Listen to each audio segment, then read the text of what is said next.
My name is Scarlett, and I'm a 37-year-old housewife with no children. I work as well, balancing both roles. Today marks our 5th wedding anniversary, which also happens to be my husband Everett's birthday. Everett is the same age as me. Everett is a charming salesman working for a well-known company, where he's doing quite well. However, his job often requires him to work late and entertain clients, so we rarely spend time together. Our wedding was a modest ceremony held on a weekday, attended only by close family and a few friends. Both of us had jobs that required us to work on weekends, making it difficult to find a suitable time. Everett was particularly insistent on keeping it simple. For our anniversary and his birthday, I asked him to come home early. I even took half a day off from work to prepare. I bought his favorite Wagyu steak, wine, and cake from a department store and set up a beautifully decorated table. I waited eagerly for Everett to return home. However, despite my repeated requests, he never showed up. Instead, I received a single email from him, saying that he had urgent work and would be staying at the office. I was disappointed but tried to be understanding since it was work-related. I cleaned up the uneaten dinner and went to bed, though I couldn't shake a feeling of doubt, especially since he had told me he wasn't that busy. The next morning, I went to work as usual, but my messages to his phone went unread, and my calls went unanswered. Growing more worried, I called his office and was stunned to learn that he had resigned the day before and had apparently accepted a job in a neighboring prefecture. I hadn't heard anything about this. I rushed home and noticed his shoes by the entrance. My heart raced as I entered his room, only to find him packing his belongings into a suitcase. "What's going on?" I asked in shock, my eyes wide with disbelief. Everett simply clicked his tongue and handed me divorce papers, saying, "So, you've already figured it out." "What's going on?" I asked, my voice trembling with shock. With cold, emotionless eyes, he echoed my question before bluntly stating, "Let's get a divorce." "Why? What for?" I demanded, still reeling from his sudden declaration. "I'm tired of you not fulfilling your role as a wife," he replied, his tone sharp and unforgiving. "You put work first. You barely cook. You only do laundry once a week. And the house is always dusty. I don't need a wife like that." "Wait a minute," I protested, feeling a surge of frustration. "For the past 2 years, I've made dinner and waited for you. But you always said you had already eaten and refused to have any. That's why I stopped cooking." "Even so, it's a wife's duty to cook and wait," he retorted, dismissing my explanation. "Besides, your cooking is terrible, so I started eating out." I shuddered at the harshness in his voice, remembering how he used to compliment my cooking when we were first married. Desperately, I reminded him, we agreed when we got married that I would do the laundry and cleaning on my days off, Wednesdays and Thursdays, but he just rolled his eyes and scoffed. "So, I'm supposed to tolerate a dirty house from Friday to Tuesday? That's ridiculous." "What's happened to you all of a sudden?" I asked, bewildered by his sudden change in attitude. "I never imagined you'd want me to quit my job after 5 years of marriage." "When I got a new job offer, I saw it as the perfect opportunity," he said coldly. "An opportunity for what? A divorce?" I was stunned. Everett had never complained about my work or housekeeping before, and I had seen no signs that he was unhappy or thinking of ending our marriage. "You never noticed how dissatisfied I was," he said, his voice icy. "I don't need a wife like that. I've rented an apartment near my new job, so I won't be coming back to this place." With that, he pushed past me, standing in front of the door with his suitcase, and left the house without looking back. I stood there, utterly stunned, unable to grasp what had just happened. A week later, I attended my high school reunion. I wasn't really in the mood to go, but I had already paid the membership fee. Besides, I hadn't been able to reach Everett since that day, and my frustration was growing with each passing day. I thought the reunion might be a good way to clear my mind. When I arrived, I saw that some of my classmates were divorced or single mothers, yet they were all leading strong and resilient lives. Up until that point, all I had hoped for was to mend my relationship with Everett. But as I thought about it more, I realized that if we reconciled, I would likely have to move with him to his new job location. In that case, staying at my current job would be impossible due to the long daily commute, even though it was just in the neighboring prefecture. On the other hand, After working for 17 years since graduating from junior college and earning a decent salary, it would be nearly impossible to find a job that offered the same income in the new location. Everett had completely shut me out, and I began to wonder if it was time to let go. What made my decision final was a phone call from Everett, pressuring me to move out. We had been living in a rented apartment, where Everett was listed as the primary tenant. The lease renewal period was approaching, and it seemed the real estate agent had contacted him about it. I told them we'd be moving out in a month, so make sure everything is cleared out by then, he said bluntly. I'm still living here, and you didn't even consult me, I protested. His response was cold and dismissive. I'm the one renting it. I don't need to consult you. That was the moment I knew it was truly over. Fine, I'll pack up my things this weekend or next, I replied, feeling defeated. Make sure to get rid of not just your stuff, but everything left in my room and all the furniture, he added, his tone sharp. I was taken aback by his nerve. What are you talking about? You originally rented this place when you were single, and most of the furniture has been here since then. The other furniture and appliances were bought with your credit card. I'll take care of disposing of the items I primarily used, but you're responsible for getting rid of the rest and covering the disposal costs. I shot back. Without another word, he hung up on me. I couldn't believe how selfish he was, taking only what was precious to him and leaving the entire cleanup to me. This made me more determined than ever to go through with the divorce. Over the weekend, I began sorting through the closet, reminiscing about the happy times we had shared since our marriage. Among the items were things that belonged to both Everett and me. As I was going through them, I stumbled upon his high school graduation album. I suddenly realized that all the friends Everett had introduced me to were from after his college days. Absent-mindedly, I flipped through the pages of his graduation album, and that's when I noticed something unexpected. I submitted the divorce papers and informed Everett via email. A week later, I received a response from him in the evening, along with a picture. The image was of a marriage registration form with his name and that of another woman. I was stunned and stared at the screen in disbelief when my phone rang. It was Everett. Did you see it? He asked. What does this mean? I demanded, still in shock.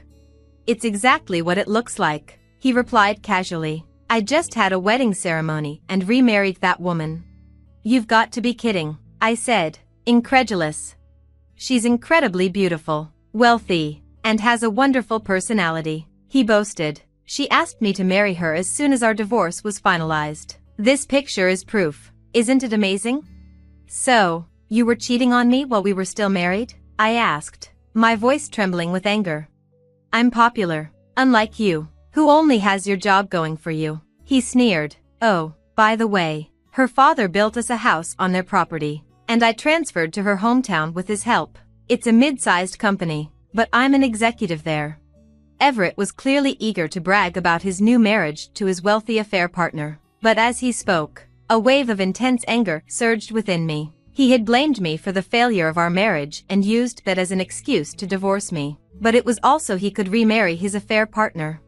He admitted that they had been seeing each other for over 2 years. They had met at a pub where he was out with coworkers, and she was one of 4 women sitting at a nearby table. Apparently, when Everett accidentally spilled his drink on himself, she had kindly wiped it off, sparking their conversation. She's the same age as us, but she's incredibly beautiful and looks a decade younger, he continued, as if rubbing salt in the wound. She wiped my clothes with a pretty handkerchief, and when I took her out to dinner to thank her, I found out she was the daughter of a landowner. She had entered into an arranged marriage at her parents' suggestion but was distressed by her husband's infidelity. After realizing that she needed to improve herself, she became someone completely different from you. I was immediately drawn to her, Everett explained, revealing that he had aggressively pursued her after that. She began dating Everett while still married to her husband, without getting a divorce. Isn't it normal to question a woman who dates 2 men while supposedly being devoted to her husband? I asked. But Everett, blinded by love, hadn't noticed anything wrong. A woman who doesn't support her man is no good, he retorted. You prioritize work and don't care about your husband. You're just not right for me. So, you can't stand on your own, and you expect me to support you? I shot back, unable to hold back my frustration. Everett seemed irritated as well and replied, "Ah, I'm so glad I'm finally free from a woman like you. Stella is the best. After all." "Stella? Is that her name?" I asked. "Yeah, it's written with the characters for double and flower, like double cherry blossoms. She was born when the cherry blossoms were in full bloom. Her parents have great taste in names, they're true celebrities," Everett said, his voice filled with admiration for her unique name. As I listened to Everett gush about her, something clicked in my memory. "Did you really marry such an amazing woman? You're not lying, are you?" I asked, pretending to sound impressed. Everett's pride was clearly wounded by the insinuation. "She's the best wife with an impeccable family background and a great personality. Just look at her elegant beauty," he insisted and sent me a picture of the two of them at their wedding. There was no doubt it was her. I couldn't help but burst out laughing. "What's so funny? This is proof that we really got married," Everett exclaimed, sounding defensive. Sure, it's real," I replied, struggling to contain my laughter. "Hey, stop laughing, we really got married, and there's a baby in her belly," he added, clearly annoyed. "What? No way," I said, unable to stop laughing. "Ah, I get it. Losing me must have made you go crazy," Everett said, interpreting my laughter in a way that suited him. Then, dreamily, he added, "In 3 months, we'll have a baby girl. She'll definitely be as beautiful as Stella. Well, even if she looks like you instead, she'll still be beautiful." Everett has a sweet, idol-like handsome face, and for some reason, he suddenly became flustered and said, "No, she doesn't need to look like me." Hearing that, I burst out laughing again.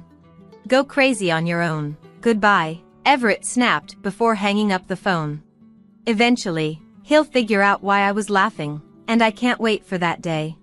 After that, we had some disputes over alimony and the division of property, but with the help of a lawyer, I managed to secure a substantial settlement from Everett. He agreed to pay his share of the alimony, not wanting to cause Stella any emotional distress during her pregnancy.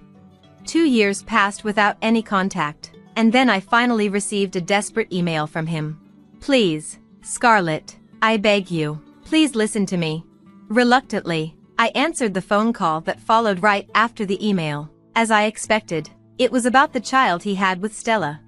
"Well, kids tend to look like their parents, right?" I said. "Of course, who else would they look like?" he replied nervously. Apparently, the baby girl didn't resemble the beautiful Stella at all. "She's only 2 years old, right? She'll change a lot as she grows." I tried to reassure him, though I could tell he wasn't convinced. He found it odd that there was no resemblance at all, and I suppose that made sense.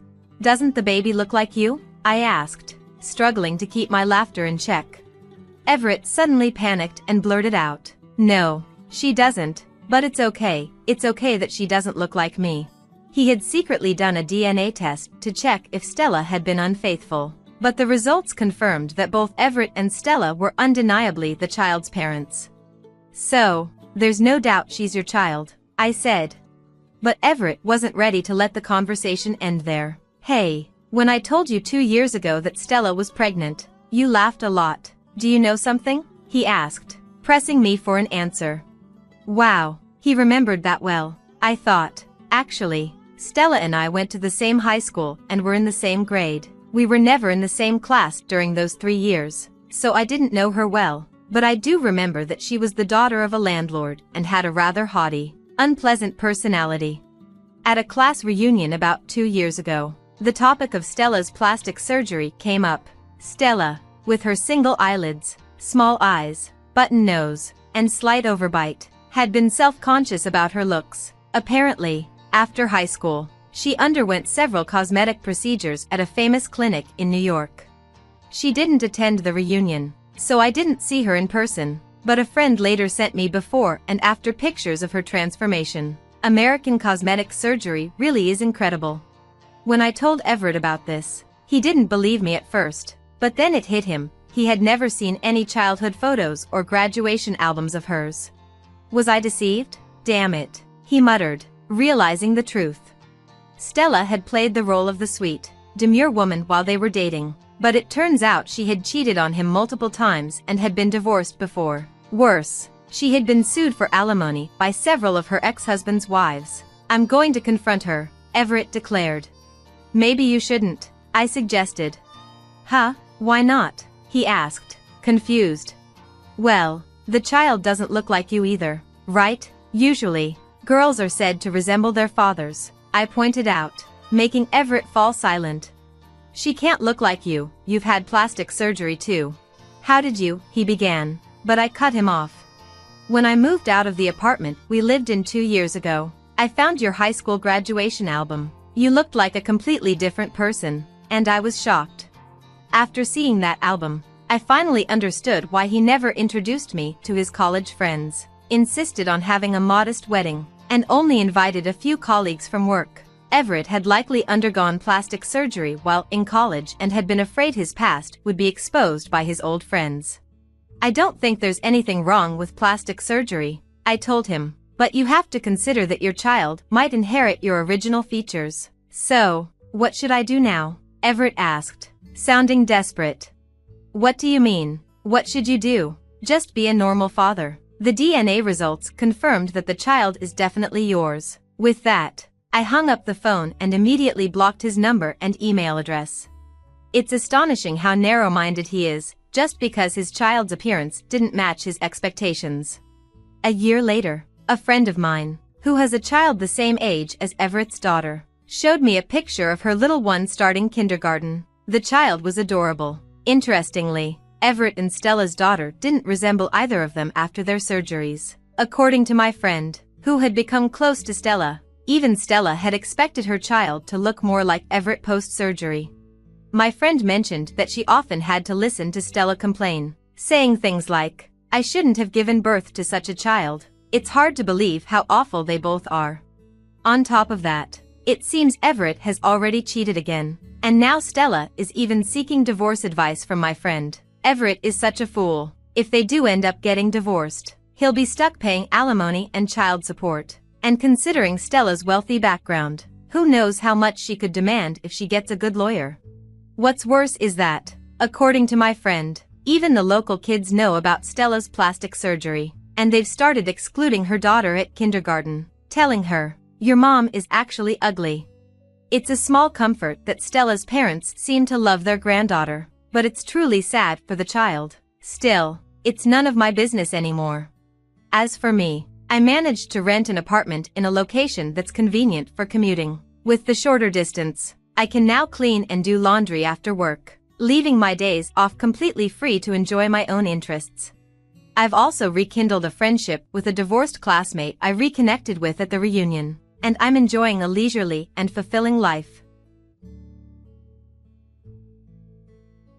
From today, I'll be living with Lily and Liam. Others should just go into a care facility. Suddenly, Mason, Lily, and Liam barged into our house and said that. Why do I have to leave this house? It's because we can no longer go on as husband and wife. What? According to Mason, I've always made him do household chores like a housekeeper. So basically, I've been suffering from psychological abuse by Harper. That's terrible. Poor Mason, Lily said mockingly, pretending to wipe tears that weren't there. But I can't take it anymore. I'm divorcing Harper. I'll get my fair share of compensation in the divorce settlement, and we'll divide the assets, starting with this house. I've endured this life for 2 years. I deserve it. That's right. Who's going to pay the living expenses? $3,000? The next day, I got multiple calls from an angry Mason and his sister, who are now in a $2 million care facility. My name is Harper. I just turned 40 not long ago. I'm a day trader, an investor dealing in currency and stock trading.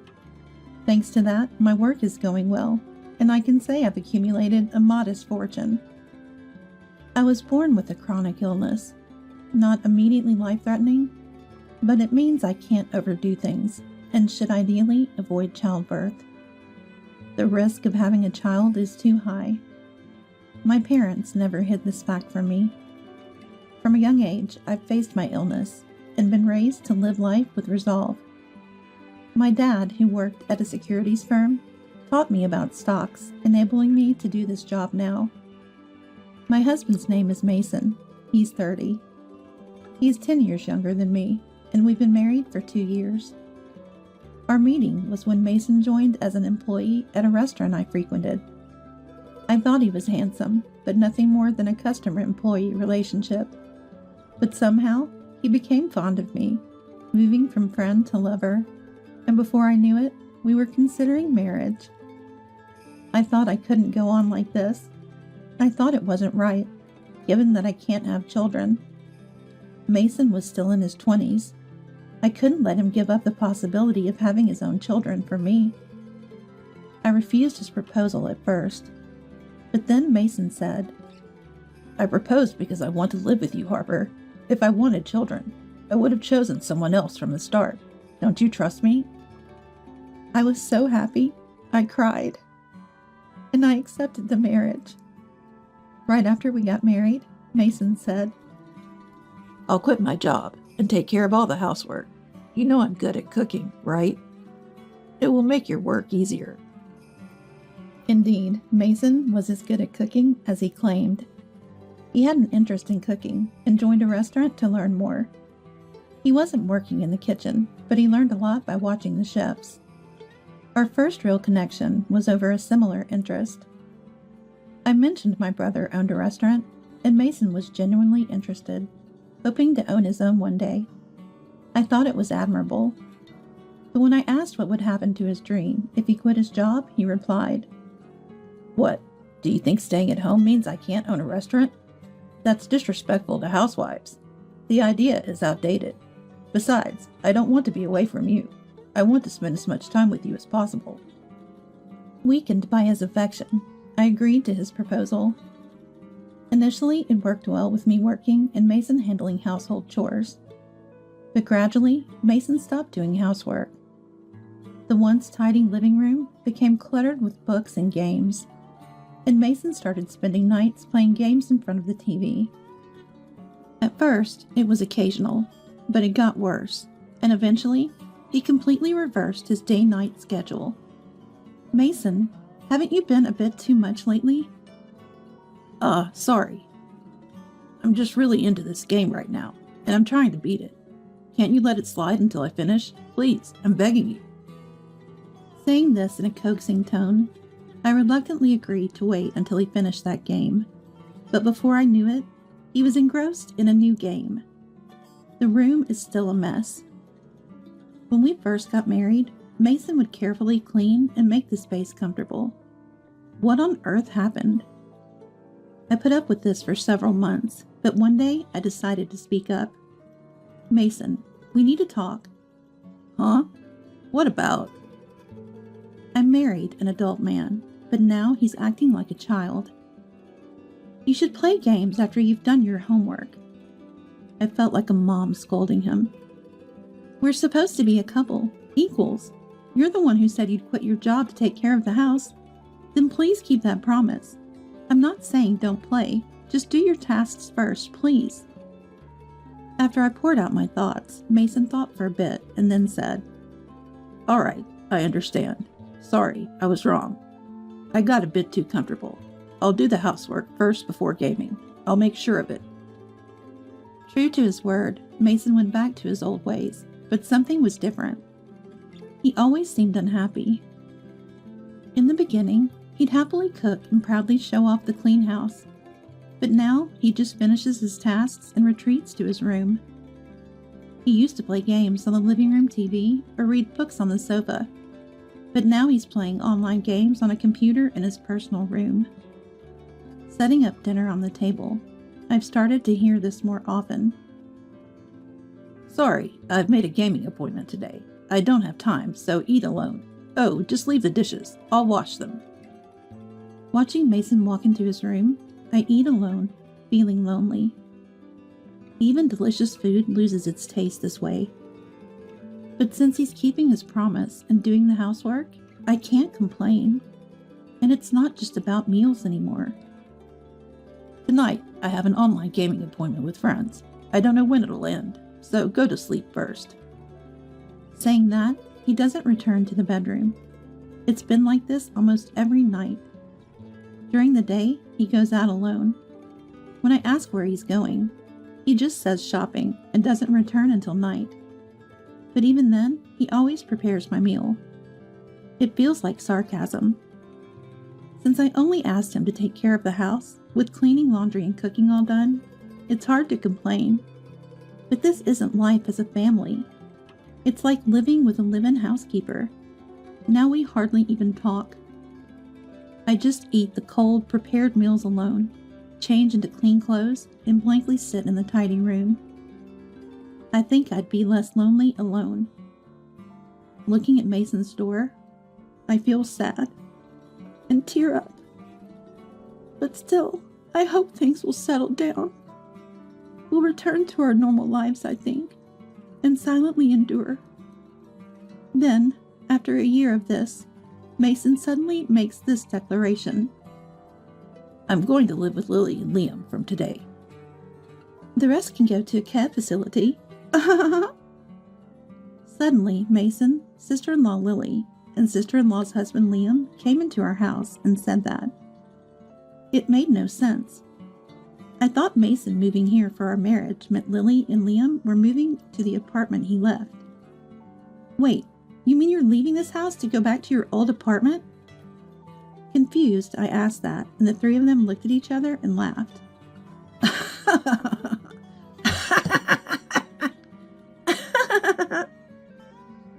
No, I'm going to live here with Lily and Liam, the three of us. It's Papa who has to leave the house. It's becoming less and less clear to me. Why do I have to leave this house? It's because we can no longer continue as a couple. What? According to Mason, I've been making him do all the housework like a housekeeper. In other words, I've been suffering from psychological abuse by Harper. That's terrible, poor Mason. Lily said this exaggeratedly, pretending to wipe away non-existent tears. But I can't take it anymore.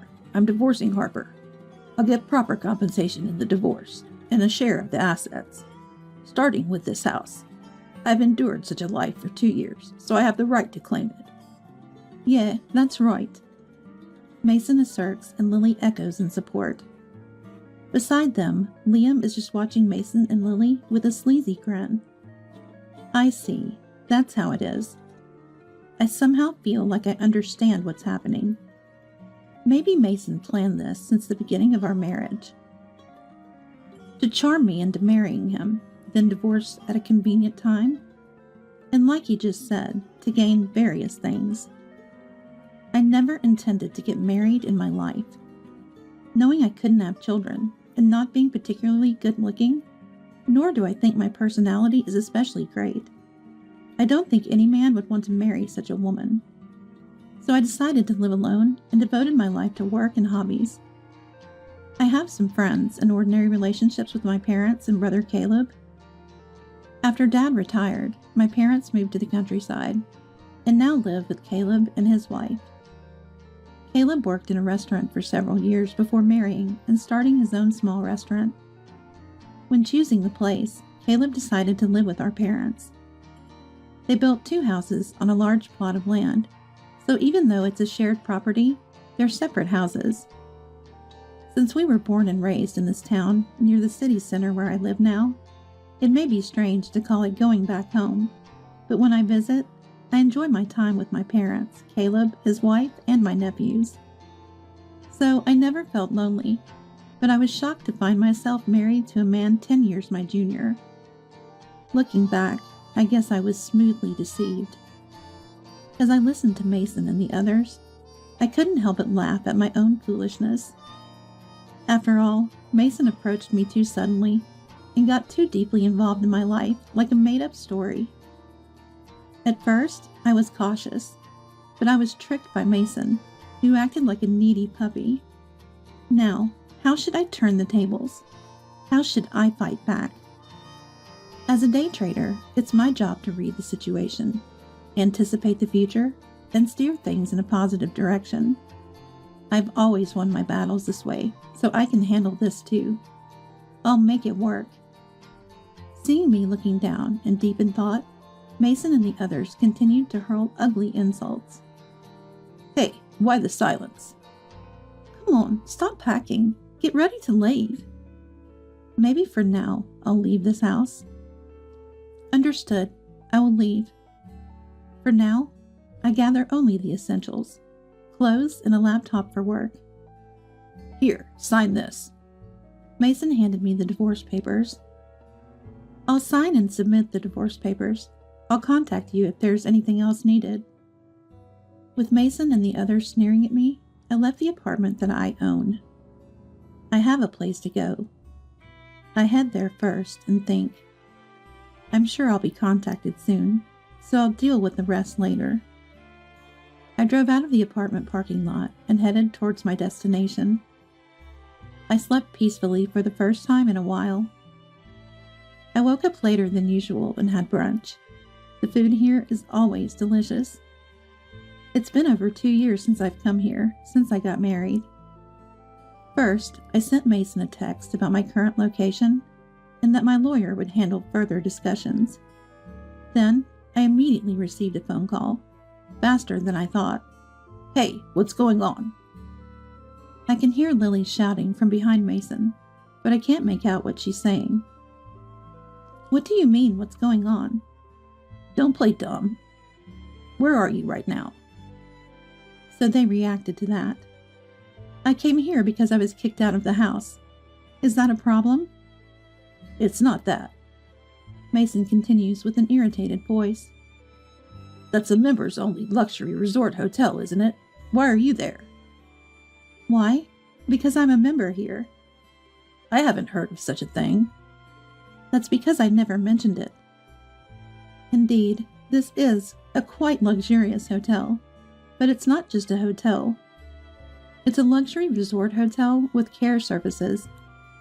In other words, it's also a high-class nursing facility. There's even a hospital attached. You can stay here like a regular hotel, but if you buy it, you can live like in a regular house. To get a place here, you need at least $2 million, and it was quite a topic in the media for a while. So when Mason saw the name of the hotel, he must have researched and called.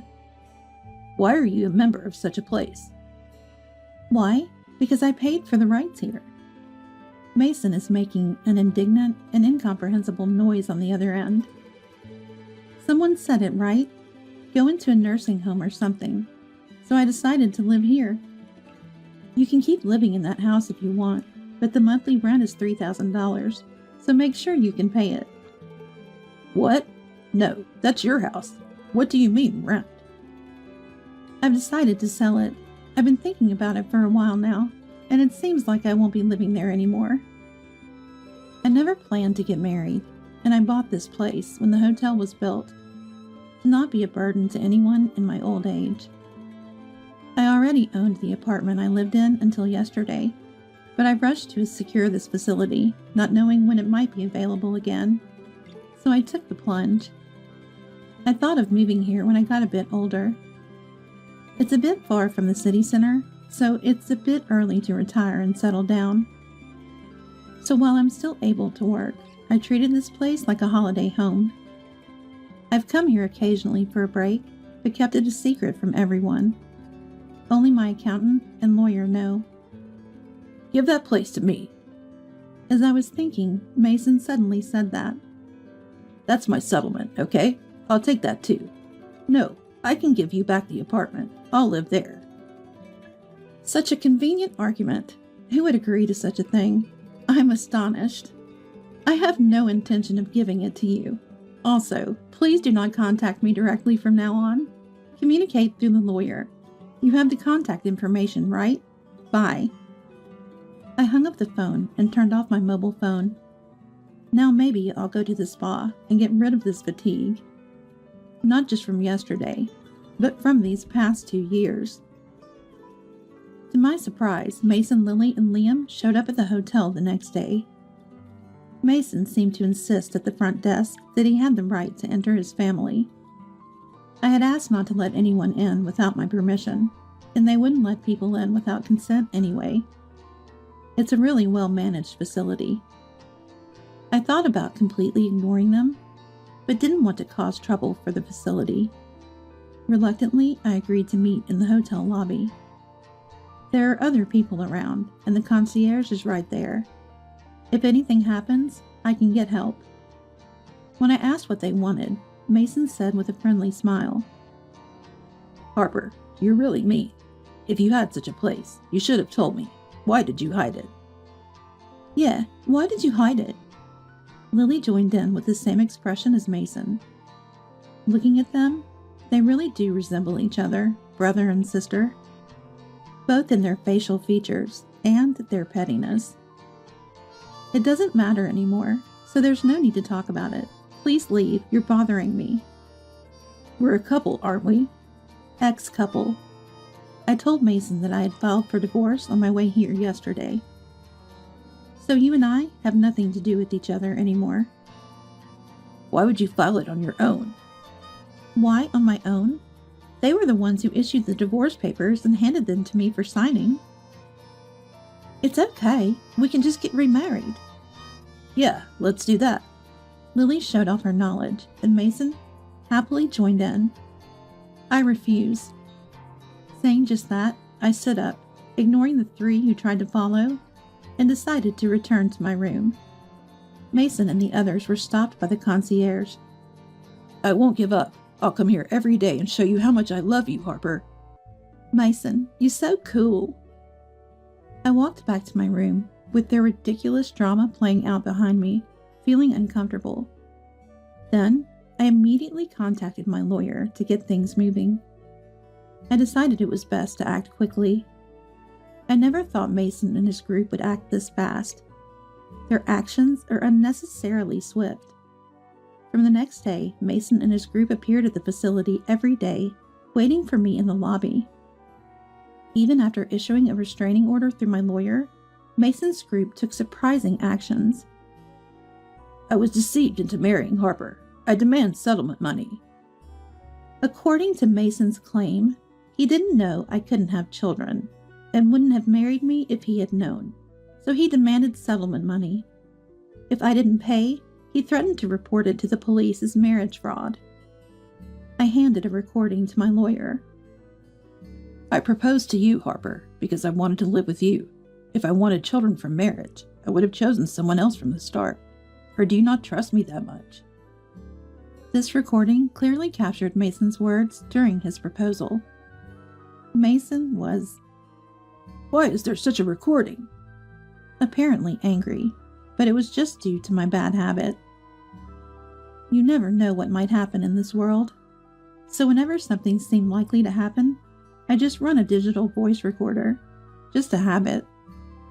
I, who trusted Mason, used to listen to this recording alone and reminisce about those times. Never thought it would come in handy like this.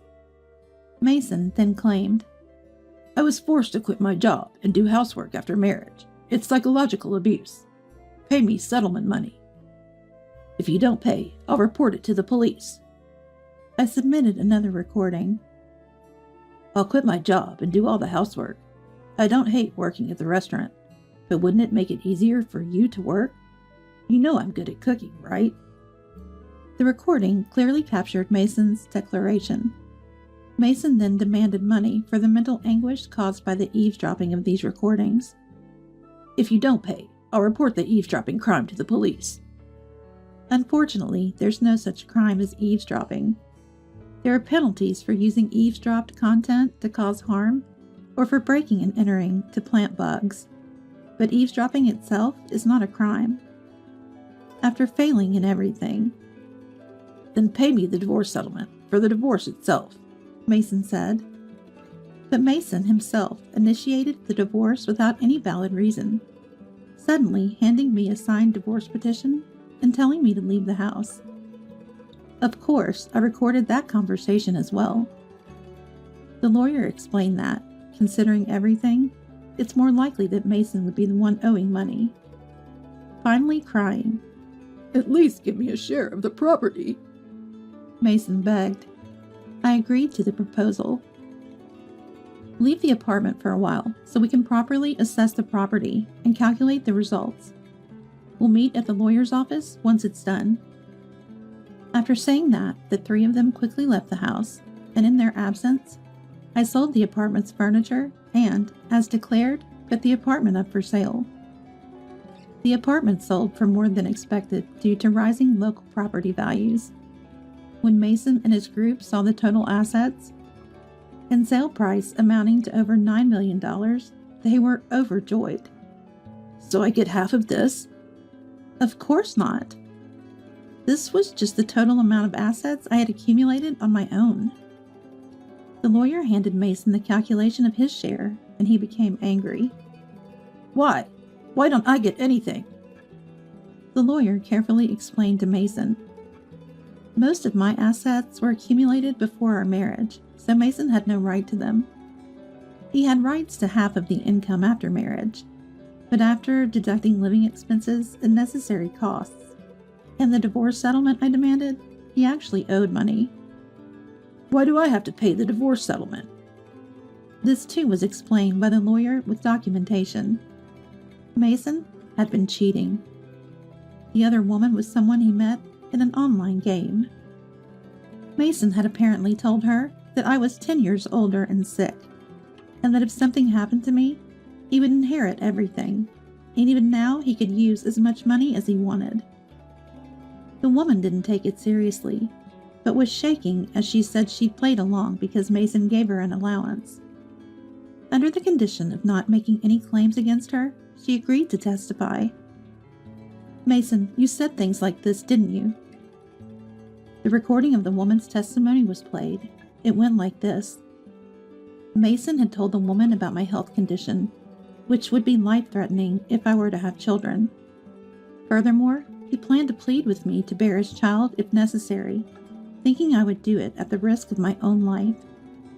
She testified that he said this with a laugh. "Be thankful I'm not reporting this to the police.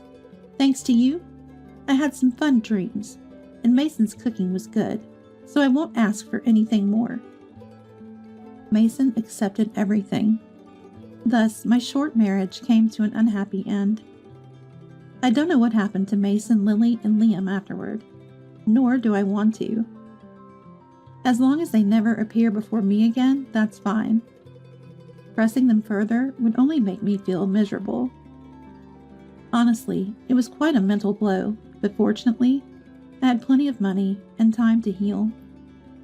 I embarked on a world tour on a luxury cruise ship.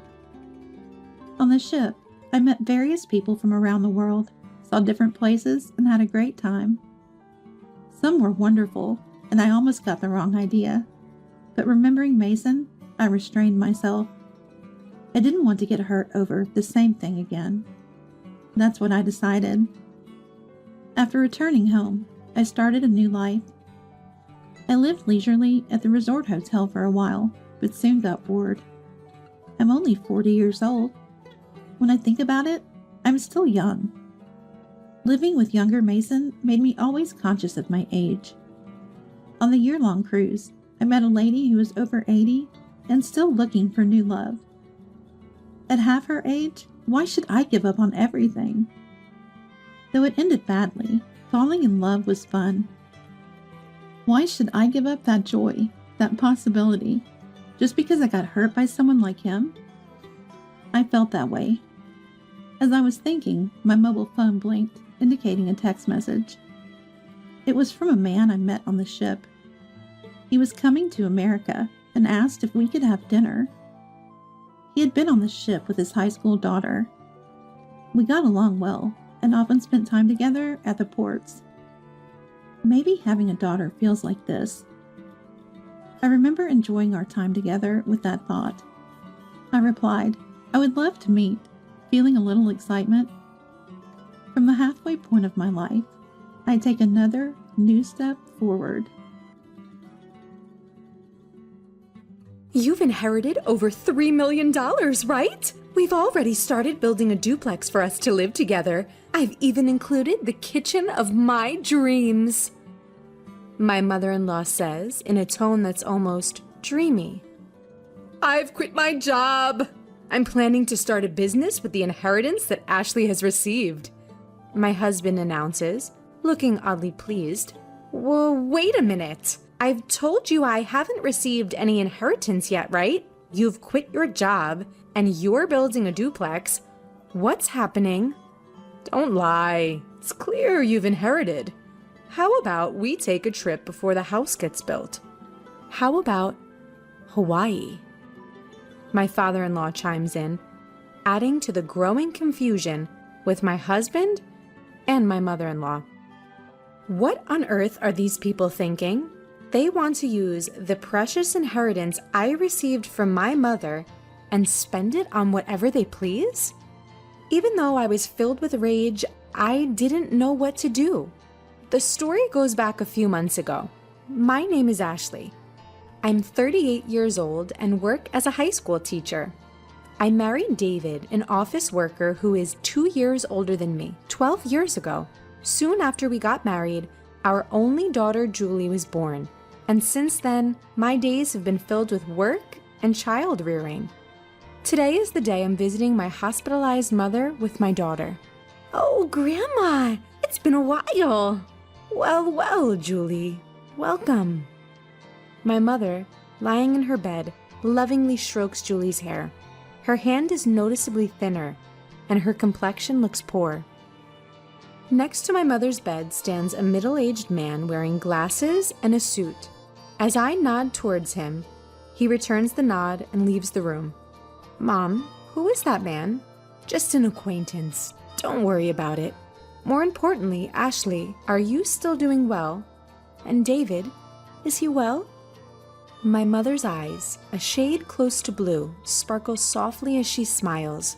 She met my father, who ran an import-export business overseas and came to the U.S. as his bride. Raising a child in a foreign country must have been hard, but my mother and father worked together to bring me up. One of the reasons I am able to work as a teacher today is because my mother taught me many things since I was small. I am deeply grateful to my parents, who raised me with love in a wealthy family.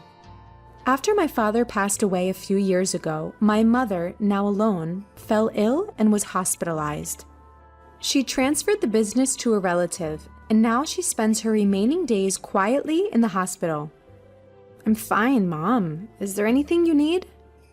Just having you and Julie come to see me is more than enough. After having such a conversation and spending a good amount of time talking with my mother, Julie and I headed home. Julie talks to my mother about things that happened at school and the book she has recently read. She's at that tricky age of 10, but our relationship is good. Even if I take away my parental bias, I think she is a bright and honest child who is growing up well. We're home! Oh, welcome back! How's my mother-in-law doing? David asks as he greets us.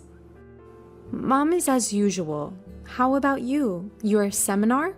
Was it? Oh, I heard some good stuff. Looking forward to the next one. Recently, my husband has been attending seminars on quitting his job and starting a side business. He must want more money, but the company he works for will not top tier. It's not bad, and with my salary, we're doing just fine. I find it distasteful when he is so greedy for money, which I suppose he gets from his parents. Ever since we got married, I've been put off by his parents' excessive stinginess and their habit of begging for small amounts of money whenever we see them. So, I've been keeping my distance. They've never given Julie any Christmas gifts. Fortunately, my in-laws live far away, so we don't have to interact much. And my husband does well with household chores, so I guess it's okay. As long as I have my mother, my husband, Julie, and our modest but ordinary life, I'm content. Then, one day, I got a call from the hospital. My mother's condition had suddenly worsened, and she was in critical condition. When my family rushed to the hospital, my mother was barely breathing. Mom? Mom? Grandma? No! Ashley, I always wanted you to be happy. Cherish Julie more than anything. I love you. In the end, those were my mother's last words. My mother, who raised me with all her heart with my father. My mother, who adored Julie from the bottom of her heart. My mother's face in the coffin was peaceful, and all I could do was cry. Julie was by my side, crying with me. A little while after my mother passed away, an envelope arrived at our house. A law firm? Ashley was perplexed as she opened the envelope from an unfamiliar sender. Inside was a document stating, "I have been entrusted with your mother's will, which leaves all of her inheritance to you." Ashley and her mother had never discussed the subject of inheritance before, so she was taken aback. However, since the letter had indeed arrived, she decided to visit the law firm on her own. "Hello, I'm the attorney, Ed." The man who appeared was the middle-aged gentleman with glasses who had been present when she had visited her mother in the hospital. "You were in my mother's hospital room before." Ashley questioned the man with the familiar face. "Yes, we met in the hospital room, actually, from that time. I was entrusted by your mother." Hearing Ed's kind voice, Ashley found herself on the verge of tears. And then, I was shocked beyond belief.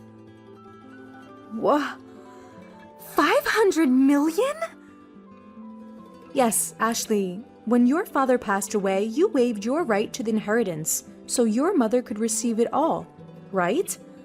When you add that inheritance to your mother's personal assets, even after deducting taxes, this is the amount. Your mother has named you as the sole heir. My parents had indeed been wealthy, but I hadn't imagined that they had left such an inheritance. I had never asked my parents for money after getting married and avoided the topic of inheritance as it seemed unlucky. Feeling dizzy, I realized this must be an expression of love from my mother. With that thought, I left the procedures to Ed. Your mother cared about you more than anything. She instructed me to assist you if necessary. Please feel free to discuss anything with me. Thank you. I appreciate your help. Ashley bowed her head several times to Ed and left the room. Time passed, and it was around the time of her mother's 49th day memorial service. Her husband, David, began to frequently ask about her mother's inheritance. When they had married, her father was still running his business, so David was vaguely aware that they were wealthy. Each time she asked him to stop talking about it while she was still mourning, he would fall silent, only to suddenly bring up the matter of money after some time. The worst were my in-laws. When they came to my mother's memorial service, my father-in-law said, "Ashley, if you are worried about the inheritance, we can help." Hey, we've had our fair share of disputes over inheritance when unmarried siblings died. Inheritance can be complicated. If you're troubled, feel free to talk about it. That's right, rely on us too. Yes.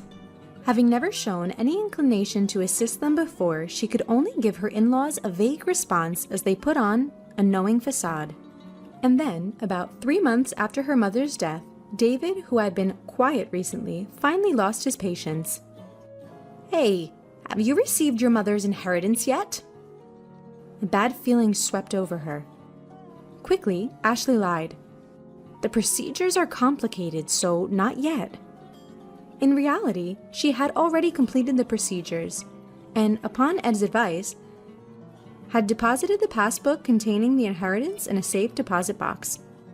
But it felt right to say that now. Really? But it's been 3 months since your mother passed away, right? Haven't you done the procedures yet? Yeah, so what? Well, never mind. I'm going to bed. For some reason, David headed for the bedroom in high spirits. With a nagging unease in her chest, Ashley prepared for work the next day and then headed for bed. The next day, as Ashley and Julie were cleaning up after dinner, the doorbell rang. Julie hurried to the door, and when Ashley poked her head out from the kitchen, she saw her in-laws who had dropped by unexpectedly, and David returning from work. Why are my father-in-law and mother-in-law here? It's not a big deal. Julie, go to your room.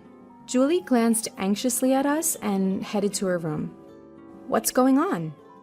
Never mind that. Ashley, we have something to celebrate today. Ed, her father-in-law, was in high spirits as he opened their fridge and took out a beer. Celebration? You inherited more than $300 million, didn't you? We've already started building a duplex house for us to live together. It even comes with a dreamlike modern kitchen. The one who spoke in the dreamy tone was her mother-in-law. What? What are you talking about? Ashley, be happy. We've decided to build a duplex house. We used half of our savings and the money that Mom and Dad have put aside for the down payment. The loan is under my name, but you can pay it all at once with your inheritance, right? Give back to the two of them. What? I quit my job. I decided to start a business using that inheritance you received. David, her husband, looked somehow satisfied as he said these words. Wait a minute. What are you talking about? I told you, I haven't received the inheritance yet. Didn't I? And what does quitting your job and a duplex house mean? Don't lie. It's clear you've inherited. How about we go on a trip before the house is built? How about Hawaii? Amidst the escalating chaos, David and her mother-in-law were getting excited, agreeing with what Ed said. Then David said, laughing scornfully, You're stingy, Ashley. We've looked into it because you kept saying you hadn't received the inheritance. You can't renounce an inheritance if you don't process it within 3 months. Whether you lied or told the truth about not processing, you still have inherited, right? That is... Considering the scale of my father-in-law's company, there must be more than 300 million, right? We'll be able to live comfortably, thanks to them. Thank you, mother-in-law. Be sure to prepare the money for the duplex house as soon as possible. And my capital, too. Seeing David speak like that made her dizzy. What on earth are these people who want to use my precious inheritance that I received from my mother as they please and indulge in luxury? Although I was filled with intense anger and was about to yell, I couldn't say a word. I was worried about Julie, who was in the other room. I'm going outside for a bit. I called out to the three of them, but they didn't hear me, happily discussing how they'd use the inheritance, and I went out without even taking my wallet. The night wind was cool, and it was then that the tears came. I went to the hilltop park where I used to come with my mother, and I cried, holding back my voice. My anger didn't subside, feeling frustrated, and my heart was worn out from being exploited like that. My emotions were a mess. But she couldn't just say she wanted a divorce. They still had their child, Julie. Her mother's words, "Take care of Julie, above all else," came back to her, and tears spilled again. Suddenly, someone spoke to her.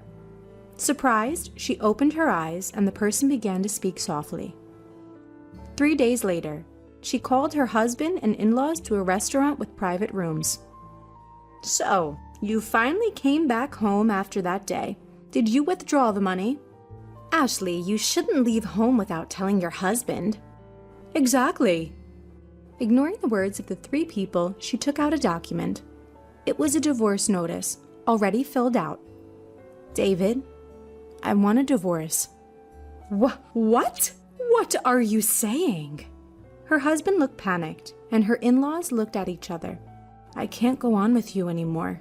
What are you saying? David's face was turning red as he lashed out at her. You're leaving us after receiving the inheritance? You changed because you got the money. You miser. That's my words. Ashley snapped back. Ever since I inherited my mother's estate, you've been out of control. Quitting jobs to start a business? Deciding to live with in-laws without even asking? Taking out my savings to build a 2-family home? And then planning a trip to Hawaii? Who is the one who changed when the money came in? I can't possibly stay with such people. Wait, you can't just divorce me like that. That's right. Our savings after marriage are shared property. Half of the inheritance belongs to David, no matter what. That's correct. If it comes to that, we will take 300 million with us. David and my in-laws were foaming at the mouth as they approached me. Just as I was about to respond, the door to the private room slid open. Dad, Grandpa and Grandma should know better. The inheritance Mom received doesn't become shared property. Right, Mr. Ed? There stood my daughter Julie and Attorney Ed. Julie? And who are you? I'm Attorney Ed. Ashley's mother had entrusted me with this matter, and I've been advising Ashley. As Ed bowed, Dave seemed flustered. That's all well and good, but wait. The inheritance doesn't become shared property? That's correct. Inherited property from a deceased parent does not become shared property, nor is it subject to division of property. What? You've got to be kidding me. Is this a mistake? That can't be. In front of the flustered three, I was taken aback. It seems that they really thought that the inheritance I received would become their property. In that case, it's even more reason not to divorce. I'll cling to you no matter what. My husband with bloodshot eyes shouted out without any regard. Stop it already! That was Julie. She continued her calm words. Since Mom suggested divorce, no. Since Mom inherited the estate, has Dad ever thought about Mom once? Grandpa and Grandma only ever talk about money. They never once mentioned me. I can't consider such people as family. David and my in-laws were taken aback. The day I was crying about my inheritance, Julie was the one who spoke up. Julie came running after me and she told me, Dad, Grandpa and Grandma are too much, trying to take Grandma's legacy for themselves. Mom, I'm on your side. Let's fight this together. With those words, I made up my mind, contacted Ed, and arranged this meeting. Julie, it's not like that. Dad wants you to be happy. That's right, Julie dear. You'd be happier living with us, wouldn't you? That's right. A child shouldn't interfere. My desperate husband and still assertive in-laws. Julie, with an exasperated look on her face, said, I'm going with Mom. I can't bear to be with you anymore. Julie said this and looked away. Anyway, we've made up our minds. Julie and I will be leaving. As I said this calmly, David got angry. Hey, I've never cheated and you can't force a divorce. I'll hire a lawyer. We'll get that money one way or another. If that's the case, I will take care of it from here. Ed spoke quietly. The issue here is whether there are grave reasons for not continuing the marriage, quitting his job, using the household savings without permission, deciding to live together, and Julie saying she can't bear it. There are various points we can argue. Moreover, your daughter recorded the sound of all of you begging for Ashley's inheritance. That should also serve as evidence. Damn it. David slumped and my in-laws turned pale. After seeing that, Julie and I left the restaurant. A year later, thanks to Ed's efforts, my divorce with David was finalized. Julie and I moved into the house my mother had lived in, but there were several times when we received letters saying, I love you, come back. And David was seen loitering near Julie's school, so we asked Ed to apply for a restraining order. After that, it was quiet. According to the rumors, they actually did build a two-family home. My already retired in-laws had to work in a factory, and although David looked for work, he couldn't find any and is now doing manual labor. I heard from the neighbors that there were constant arguments in the new two-family house. Because of their troublesome fights, they've become disliked by everyone in the neighborhood. Julie and I are still living peacefully, helping each other. A while ago, Julie said, I want to study abroad in the country where Grandma grew up. So, to cut ties completely with my ex-husband, we made up our minds to move overseas. We used a bit of my mother's inheritance, but I'm sure she would be pleased. Now, Julie seems to be enjoying school every day, and I've started working as a teacher there. I hope these peaceful days continue. My name is Paris. This year, I finally turned 40. Back in my 20s, I met my husband Damon, who was a contractor at my workplace, and we got married. We've had a comfortable life ever since. thanks to my husband's hard work over the years. Let me tell you about the time we struggled the most, right after we got married. I was born as the granddaughter of a landowner in a small town in Washington state. Although my grandfather was a landowner, he's not that impressive. But I did enjoy a fairly comfortable upbringing. As I grew older, I felt like I couldn't become a self-sufficient adult if I kept relying on my family's wealth, so I chose to work for a company in Boston. Determined to be independent, I moved to Boston. I didn't tell my husband that I was a landowner's granddaughter until we decided to get married. The reason was simple. I didn't think it was necessary. I was living off my own salary without relying on my family's money. So when my husband came to visit my family home, he was surprised by its size, but didn't make a big deal about it. I felt reassured that his attitude didn't change after learning about my background, and decided to go ahead with the marriage.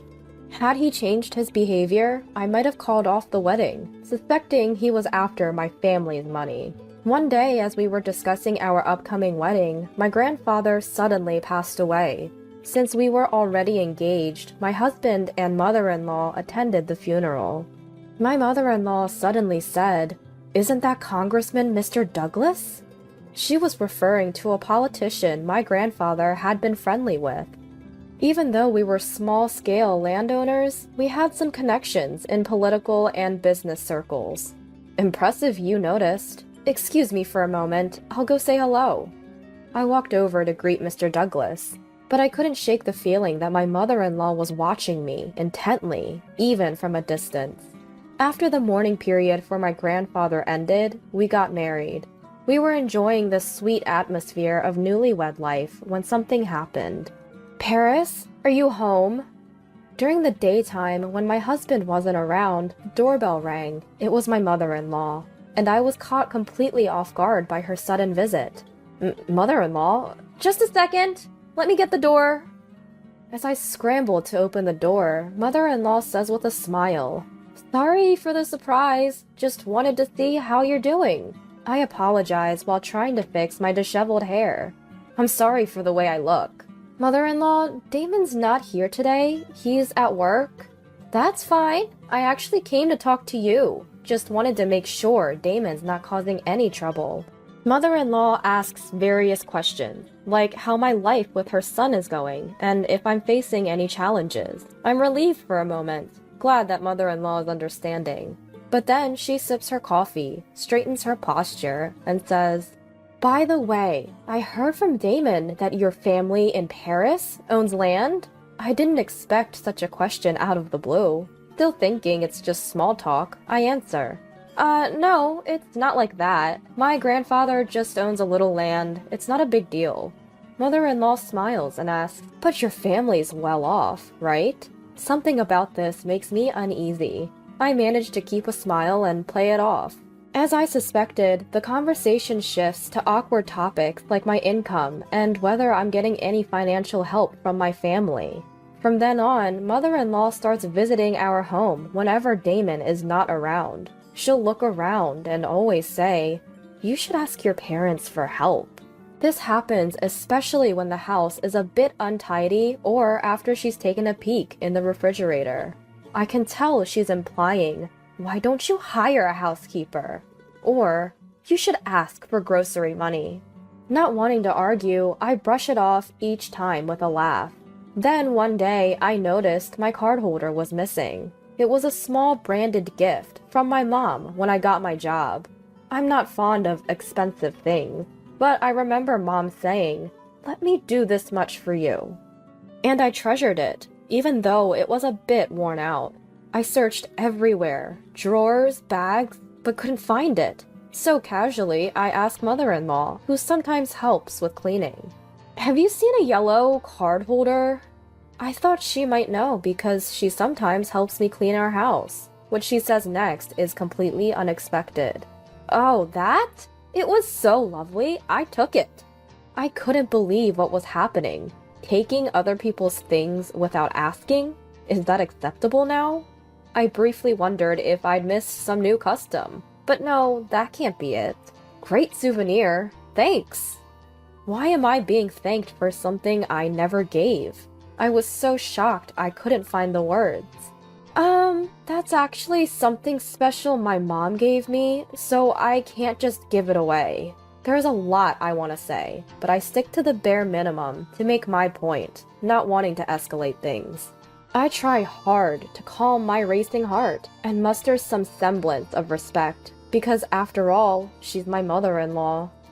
Oh, really? That's too bad. I really liked it. Fine. Here, it's back. Now give me something else.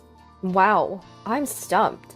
I couldn't believe it. I really wanted that card holder back, so I exchanged it for some organic tomatoes we'd gotten from a neighbor.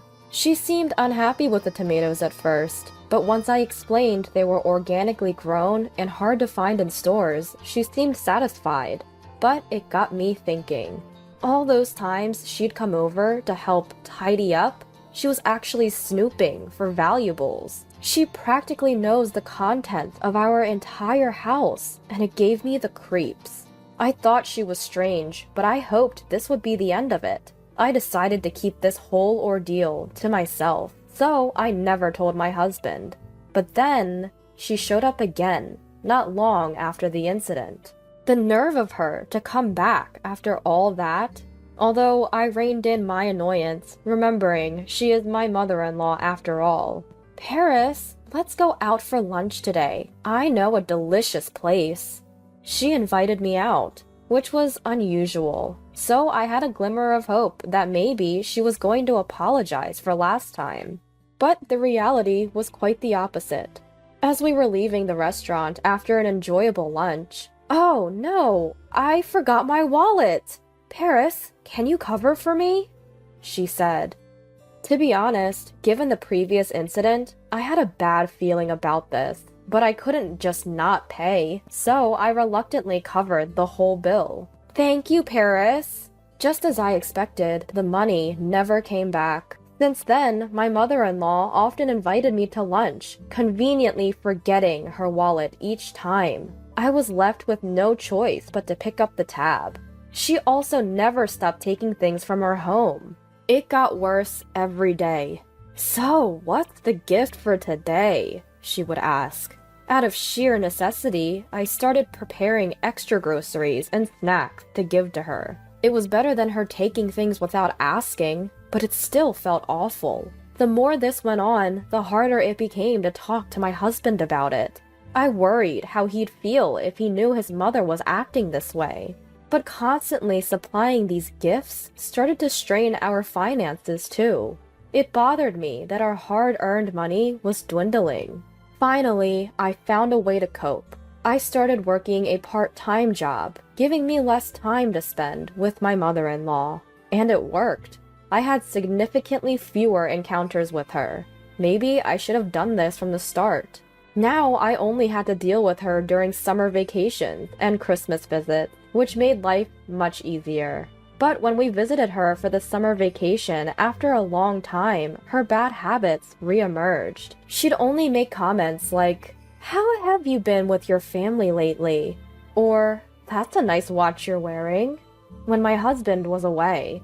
Though I had some financial flexibility because of my part-time job, my watch was nothing special. As for my relationship with my family, it was the same as always. She had one reason for asking these questions.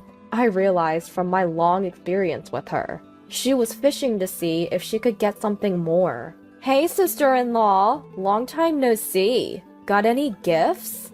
Just when I was getting fed up with my mother-in-law, up popped my jobless, live-at-home sister-in-law, Madeline. "I've brought some snacks. Feel free to have some," I said with a smile. That's when my sister-in-law said something outrageous. "No, not like that. Your family is rich, right? Don't you have something better, like a designer bag?" She wanted a designer bag as a casual gift? I was speechless, just like when my mother-in-law had made her ridiculous demands. "I'm sorry for not being more thoughtful," I said, brushing it off. I have so much I want to say, but I don't want to stir up trouble during a short 2-night visit. "Seriously? Make sure you bring gifts next time." My sister-in-law retreated to her room, laughing as if she were in the right. She's only a few years younger than me, and her outrageous comments and actions are infuriating. But I keep my cool, reminding myself that I married into this family. Yet, the lack of gifts seemed to have hardened my sister-in-law and mother-in-law against me. I realized this while helping with household chores. "You're washing those dishes wrong. You're using too much soap and wasting water," griped my mother-in-law. Confused, I was taken aback.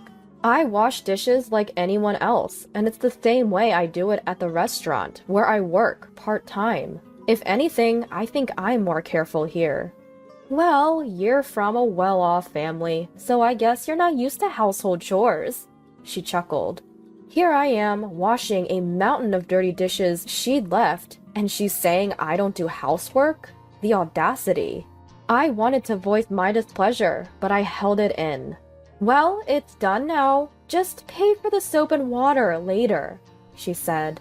With that, she left all the chores to me and went off to watch TV. My sister-in-law was no better, demanding an allowance from me. I have no obligation to give money to an adult woman who's only 3 years younger than me. I tried to laugh it off, but she was persistent. She even opened the bathroom door while I was showering to say, "I'm waiting for my allowance." Even between women, this is unacceptable. Finally, I lost my patience and snapped. "I can't do that." Perhaps because she's younger, I loosened my self-control. "What? How arrogant. I'll tell Mom," she retorted, and she really did report me to our mother-in-law. Under normal circumstances, a parent would scold or be dumbfounded by such behavior, but not the woman in this family. "How could you, Paris? Don't you find Madeline adorable?" I was reprimanded. Adorable? No way. But I knew they would keep blaming me until they got money. I'll be going home tomorrow. With that thought, I ended up giving in and handed my sister-in-law some money. And so it was decided that we'd visit my in-laws again for Christmas. At that time, we had just returned from a trip to Italy for our wedding anniversary, so I thought no one would say anything more. I heard mother-in-law and father-in-law will be celebrating their 25th wedding anniversary next year, so I bought them a pair of Venetian glasses, each costing around $300 as a gift. I've had my ups and downs with mother-in-law, but I felt I could put my heart into choosing these. For my sister-in-law, I picked out a leather bag from a popular, though not famous, Italian brand. It was a little bitter meeting their demands, but our rare trip had been enjoyable, so it didn't bother me too much. In fact, during the trip, I confided everything about mother-in-law and my sister-in-law to my husband. It felt wrong to bring it up during a fun moment, but the freeing atmosphere of our trip made me spill the beans. My husband held me and said, "I'm sorry. I'm glad you talked to me. Let me know right away if something happens again." He's truly a wonderful man. I'm glad I married him. I felt so clear-headed. But my warm feelings were about to be shattered. Crash! A loud noise rang out, and startled, I rushed to the kitchen. The Venetian glasses I gifted were in pieces. "Oh, Paris! I'm so sorry! My hand slipped!" Mother-in-law was laughing as she said this. Could someone's hand really slip and break both glasses? It's a lie. She did it on purpose. I couldn't help but glare at mother-in-law. For a moment, mother-in-law hesitated, but then laughed it off. "They break so easily." "Wow, what happened? Did it break?" My sister-in-law was drawn in by the noise. "Yes, it did. It was just an accident." This is not how someone who breaks a gift within hours should act. I couldn't believe the nerve of these two, laughing non-stop in this situation. Memories of past grievances flooded back. I'd carefully chosen these gifts, thinking of mother-in-law and father-in-law. I stared at the broken glasses, my heart sinking, when my sister-in-law looked at me. "Well, if it's such a cheap thing that breaks easily, you shouldn't have bothered. If you're wealthy, bring something high-end, at least." My stepsister nodded in agreement with my mother-in-law's words. I don't need such pathetic souvenirs. Oh, wait a minute. Rushing back to her room, my stepsister returned with the bag I had gifted her. I was actually running out of toys for Charlie, she said, laughing as she let Charlie, the family dog in the yard, chew on the bag. In no time, the bag was in tatters, ruined by teeth and dirt.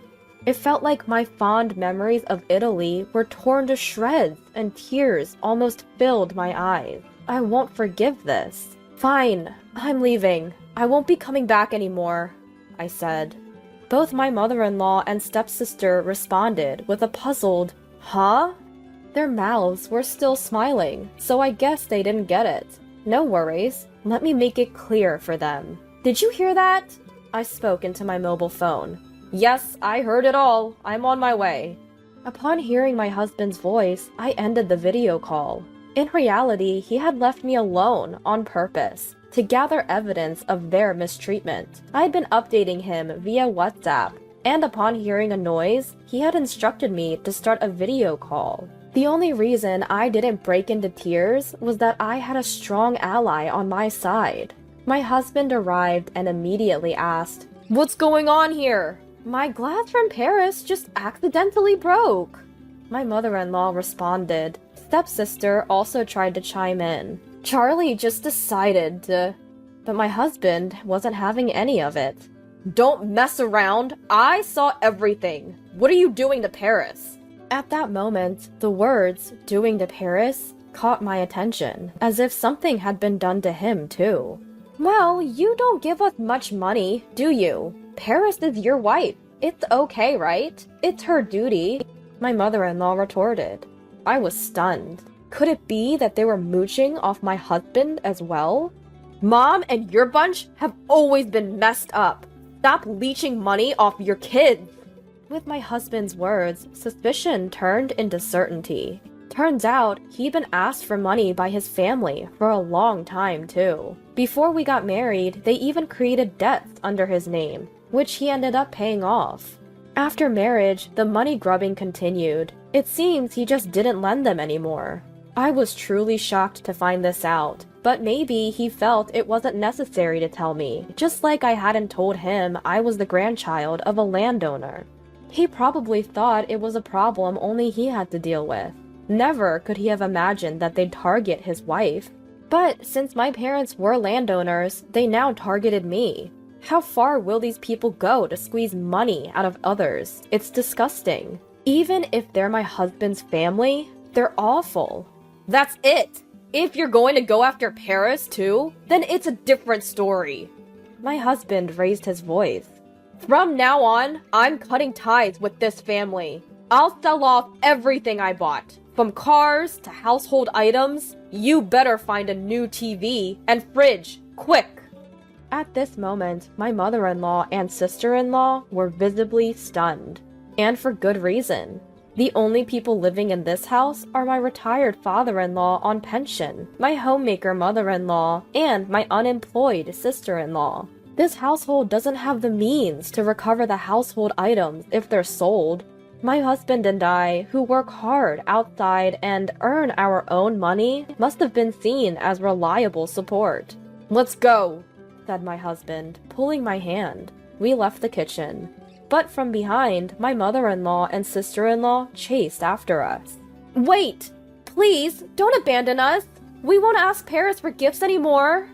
At these words, my husband stopped. "Stop making basic decency sound like a favor. It's messed up to demand money and gifts in the first place." At my husband's cold response, my mother-in-law and sister-in-law looked disheartened. Do they not understand common sense? It's almost pitiable. My husband threw them a small lifeline. "If you can write up a contract, we can reconsider." Upon hearing this, my mother-in-law and sister-in-law said, "A contract?" Looking puzzled. The agreement was straightforward, meant for someone committed to working hard. No contact or communication with me when my husband isn't around, and to pay back all the money they've borrowed so far. However, mother-in-law and my sister-in-law immediately started fighting over who would get a job to meet these terms. They didn't want their stuff sold, but neither did they want to work. Seeing this, my husband whispered to me, "Let's cut them off once they've paid us back." I never said I was reconsidering cutting ties with them. I couldn't help but laugh. I completely agreed. I didn't want to be associated with these people who had nothing better to do than rely on others. After that, we never visited my husband's family home again. Over 10 years have passed. The financial state of my husband's family has been in shambles, struggling to pay rent, daily expenses, and other debts. Mother-in-law and my sister-in-law are working, sort of. But with no qualifications or solid work experience, they're stuck in low-paying jobs, or in poor work environments. Given their selfish attitudes, it's no surprise they can't hold on to a job. Despite that, they don't want to give up their lavish lifestyles, so their debt keeps piling up. They keep reaching out to my husband, begging for help, but he's firmly rejected them, effectively cutting off ties. As for my husband, his diligent work has paid off, and he's climbed the corporate ladder quite impressively. I've quit my part-time job and returned to being a stay-at-home mom. We've had a child, and my husband has created an environment where I can focus solely on raising our kid. Now my life is as peaceful and fulfilling as when I lived with my parents, if not more so. I'm grateful for having such a wonderful husband. Your parents' achievements don't define you. Similarly, if your parents are terrible, it doesn't mean you'll turn out the same way. What matters most is your own character, no matter the circumstances you were raised in. I intend to keep growing, to always be that better version of myself. I want a divorce. What? On the day I turned 40, my husband suddenly brought up the subject of divorce. Apparently, he no longer sees me as a woman. To bring up divorce on our anniversary of all days, I cried at the cruel reality. But this divorce turmoil would steer things in an unexpected direction. My name is Rachel. I've been married to my husband Luke for 5 years, and he's 10 years younger than me. We met when I was 35. I was pursued intensely by Luke, who was only 25 at the time. I did have feelings for him, but I was also nervous about starting a relationship. That nervousness was about our age difference. Being 10 years older than him, I could never fully gain confidence in myself. I felt older compared to his friends and feared that he might get tired of our age difference someday. With those thoughts, I couldn't muster the courage to start dating him. As if he saw through my insecurities, he always had kind words for me. "I truly want to marry you, Rachel. Would you consider it?" "I'm flattered, but I'm 10 years older than you, Luke. I might not be able to have children." "Even so, I want to be with you, Rachel. Even if we can't have children, as long as you're by my side, that's all that matters to me." "But I'll age faster than you, you know? I'll get wrinkles and age spots much sooner. I might even become unable to walk." "I don't care about any of that. No matter how old you get, I'll love you forever." With those words, he held me close. In that moment, I could feel the anxieties within me evaporate. Instead of using my lack of confidence as an excuse, I decided to trust him. That's when I accepted his proposal, and we became officially married. We essentially had a whirlwind marriage, but I never regretted it. From then on, it was a daily effort. Although I was definitely older than when we first met, I kept my figure by jogging daily and paid special attention to my skincare. All of this was for my husband. I did it so that he, being younger, would never feel embarrassed to be with me. With that sole intention, I've been putting in my efforts. Time flew, and today is our 5th wedding anniversary. It also happens to be my 40th birthday. When I came home from work with the cake, my husband was already there. "I'm home. I brought cake." "Hey, can you sit down? I have something to talk about." "Huh? What?" "Something to talk about? Are we going on a trip or something?" But Luke's expression seems gloomy. Feeling a bit anxious, I sat down in front of him as he asked, "What's this about?" I asked, and my husband quietly opened his mouth. "I want a divorce." "What?" I couldn't believe my own ears. Divorce? This must be a joke, right? Today is our 5th wedding anniversary. Divorce? Such a thing. I continued to question his unbelievable statement in my mind. Then, with trembling fear, I finally spoke. Are you joking about divorce? Because if this is a joke, I'm not laughing. Do you think I would joke about something like this? Luke replied, a grim look on his face. I can't handle being married to you anymore, Rachel. So I want a divorce. But why? We've never had a big fight. Why suddenly divorce? I found someone else I like. What do you mean? Are you saying you're cheating on me? Cheating? No, I'm serious. She's the only one I love right now. I can't believe this. How could you do something so cruel? As I confronted him through my tears, Luke casually said, because of your age. Because of my age? What kind of reason is that? It's a reasonable one, isn't it? You're 40 now. No different from any other old lady. What? That's cruel. How can you say something like that so easily? Huh? Just so you know, the reason I cheated is because of you. Because of me? What did I do? With a deep sigh, Luke delivered the unreasonable reason for divorce. Listen, put yourself in my shoes for a second. Do you have any idea how embarrassing it is to be seen with an old, increasingly ugly woman? Ugly? I've been working hard every day so that you wouldn't feel embarrassed, Luke. Hard work? Ha! Luke scoffed. Ridiculous. Do you really think a near-menopausal hag working hard will make a difference? And do you think there's a man who wants to be with a woman whose charm has worn off? The moment a woman loses her youth, it's game over, idiot. I can't believe. The reason I had to cheat is because of you, aging and becoming ugly. It's not my fault at all. If you're going to hold a grudge, hold it against yourself. After that, Luke continued to berate me as if justifying his own infidelity. I can't wait to be with her. Accept the divorce already, and let me make it clear. There's no way I'll ever love you again. Don't think you can stay as my wife forever with your ugliness.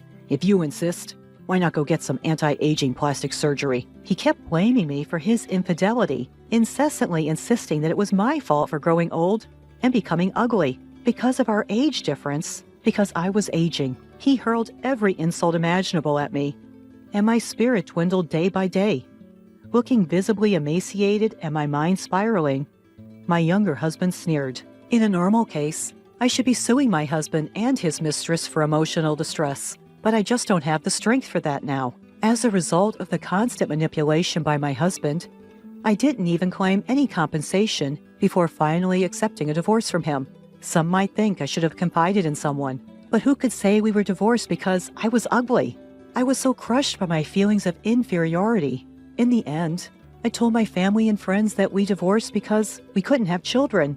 Ever since, I stopped going to work and shut myself in at my parents' house. I didn't go out, and I only spoke to my parents minimally.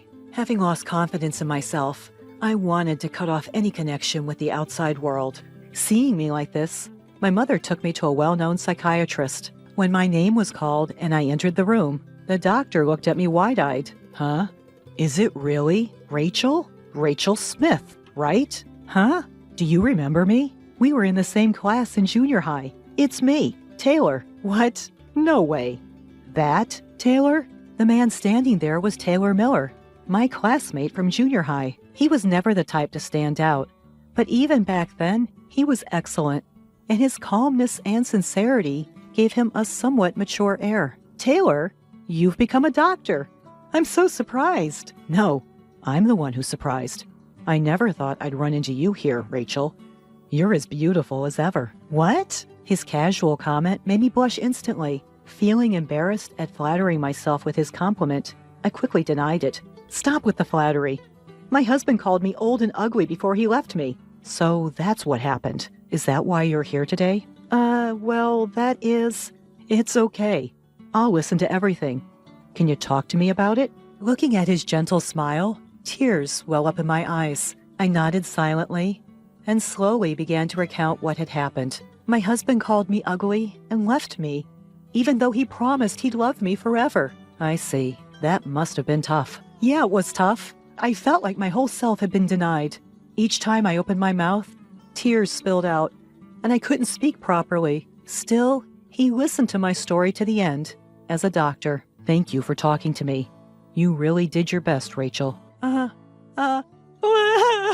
I I could finally share these painful feelings with someone. Feeling relieved, all the emotions I had been holding back came pouring out at once. Since the divorce, I cried out loud for the first time. I had always wanted to confide in someone like this. I wanted help, and he was the one who saved me. In the end, he looked straight at me and said, "It's okay. You're beautiful, Rachel. You were back then, and you are now. So I want you to have more confidence in yourself." Taylor, I could feel the negative emotions that had frozen in my chest slowly melting away with his words. I felt the weight I had been carrying lighten considerably. 2 years later, as I was walking in the town, I noticed a figure approaching me. When I looked up, it was my ex-husband. "Rachel, long time no see." Yes, it's been a while." We exchanged formal greetings, and just as I was about to say, "Well then," and leave, he grabbed my arm tightly. He noticed the ring on my ring finger and made a mock surprised face. "Whoa, that's scary. That ring? It's way too much." "Ring? What's so scary about it?" "No way. The one on your ring finger. It's the wedding ring I gave you, isn't it?" "Huh? Do you still have feelings for me or something, since you're still wearing it?" "I'm shocked. It's a good thing I divorced an old lady like you." Ha! In that moment, my fading resentment towards him resurged. I sternly spoke to my ex-husband, who was getting all excited on his own. "What are you misunderstanding? This isn't the ring you gave me." "What?" "This is a ring I received from my current husband. I threw away the ring you gave me a long time ago." You threw it away? And what do you mean by current husband? Don't tell me." "Yes, I remarried." You remarried? An old lady like you?" "Yes, I had remarried. As you might guess, it's to Taylor. Since the day I visited his clinic, we started seeing each other. We went out to eat together, went to various places, and he proposed to me with marriage in mind. I had just had a wedding ceremony the other day, and I was finally able to find true happiness. Whether he didn't like that fact or not, my ex-husband started hurling insults at me again like he used to. You remarried? That's a lie. You're already 42, right? There's no way an old hag like you could remarry. Think what you want. My current husband is not like you. He's a wonderful person who doesn't look down on people." "Ha! I bet he's just some bum, right? He probably couldn't get married and was struggling, so he targeted an old hag like you." To him, who was mercilessly laughing, I told the truth. "He's not a bum. He's a doctor with his own practice." "A doctor with his own practice? Do you understand? He's a doctor." A doctor? You remarried a doctor?" He probably couldn't stand the fact that I had remarried someone better than him. Trembling, my ex-husband was shouting, "It's a lie. It's impossible." I was completely done with him, who could only despise and not acknowledge other people's happiness. I want to say thank you. Thank you for divorcing me. What do you mean? I really am grateful.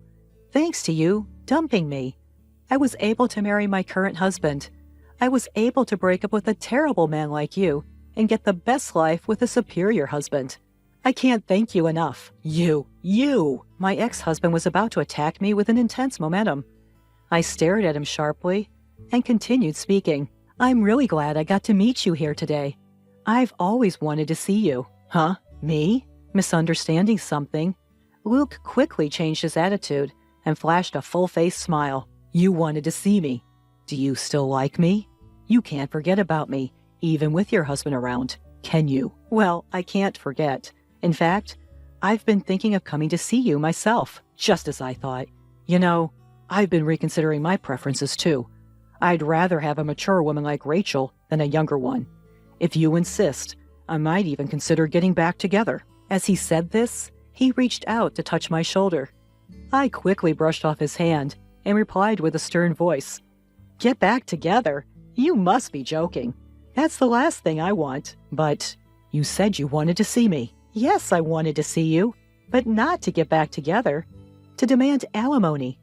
Alimony? "Yes, I was too emotionally distressed at the time to think about it, but looking back, infidelity is unforgivable, isn't it? We still have a few months left to claim alimony, so I will." Luke's face quickly turned pale, and cold sweat streamed down his cheeks. "Wait a minute. I'm your ex-husband, and now you're doing this to me? After all this time? That's awful." "Huh? What's wrong with exercising my rights? You're the one who cheated, right? You can't just have all the goods for yourself. Do you know how much you hurt me? Calm down. I realize now that I should have chosen you. Huh? I didn't ask for your opinion. I don't care what a piece of trash like you thinks. I'm warning you. I won't let you be happy. I'll make sure you pay the alimony, even if I have to drag you through hell. What? Seeing his ex-wife again, Luke's future took an unexpected turn. As he sank to the ground, I said, "Goodbye. I'll contact you later." Wait! Rachel! Wait! Don't ever call my name again. And never show up in front of me again. This can't be. Ignoring Luke, who was slumped over, I left the scene. I haven't seen him since. After that, I hired a lawyer my husband introduced me to and claimed alimony from Luke and his mistress. After divorcing me, Luke was dumped by his mistress and lost his job. He's currently living hand to mouth, working part-time in construction. Naturally, he can't afford to pay the alimony in one lump sum. After discussing it with my lawyer, we decided to deduct a fixed amount from his monthly wages. His already precarious living situation will probably become even more difficult due to the alimony deductions. Luke begged the lawyer to get back together and at least reduce the alimony, but I ignored him and continued to demand the full amount. He's the kind of person who used to look down on and insult others for fun. He deserves this kind of retribution. I'm determined to push him until he finishes paying, by any means necessary. On the other hand, I'm living happily with my current husband. We're the same age, so there's no belittling each other, and I don't feel inferior. Rachel, you look beautiful today. Stop it. But thank you. No, it's the truth. I can't thank my husband enough for saving me. From now on, I'll live confidently for him. I've kept him in this house for 10 years. He's so ungrateful. My mother-in-law openly hostile, believing my husband's lies. My husband himself has changed from the man I once loved into a selfish monster. Is this his true nature? At this point, I don't even care. Enough! Who's the ungrateful one here? Good luck dealing with your bad attitude. My name is Clara, a 37-year-old working at a local bakery. I've been with my husband Albert since high school. His family has a long line of carpenters, and he joined the family business right after graduating. We got married at 24, and we're just an ordinary, happy couple. That all changed when we were 27. Clara, the hospital just called. Please come quickly. A frantic call from my usually composed mother-in-law at work. I rushed to the hospital and found my husband staring blankly ahead. He looked defeated, and my mother-in-law sobbing beside him. Clara, I can't move my legs anymore. At that moment, he broke down crying. I realized our lives would never be the same. Apparently, my husband went to the grocery store to buy drinks during his lunch break. My husband was waiting at a traffic light when a car hit him. His spine was damaged, paralyzing him from the waist down. After a long hospital stay, my husband came home, a completely different person compared to before the accident. We were living in a rental apartment, but then my usually quiet and craftsman-like father-in-law said, "You should live with us." And before my husband returned, he made his home accessible for us. We were financially unstable, so we gratefully accepted.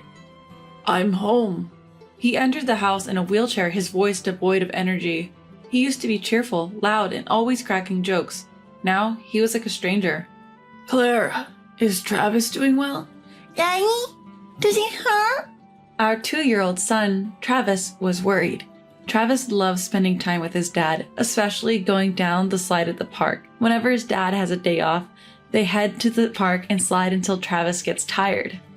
Seeing his dad after a long time, Travis couldn't contain his excitement. He tugged at his dad's hand as if to say, "Let's go play over there." But his dad looked sad. Before the accident, he would have easily stood up, put Travis on his shoulders, and spun around. Now he can't do that for Travis ever again. His dad is still recovering both physically and emotionally. Just then, mother-in-law shouted, "Travis, your dad can't walk anymore. Go away." My mother-in-law suddenly yelled at Travis. Travis, only 2 years old, couldn't understand and burst into tears. Mother-in-law looked annoyed. Mother-in-law is noisy about such a son. I was looking at him with a face that said something like that.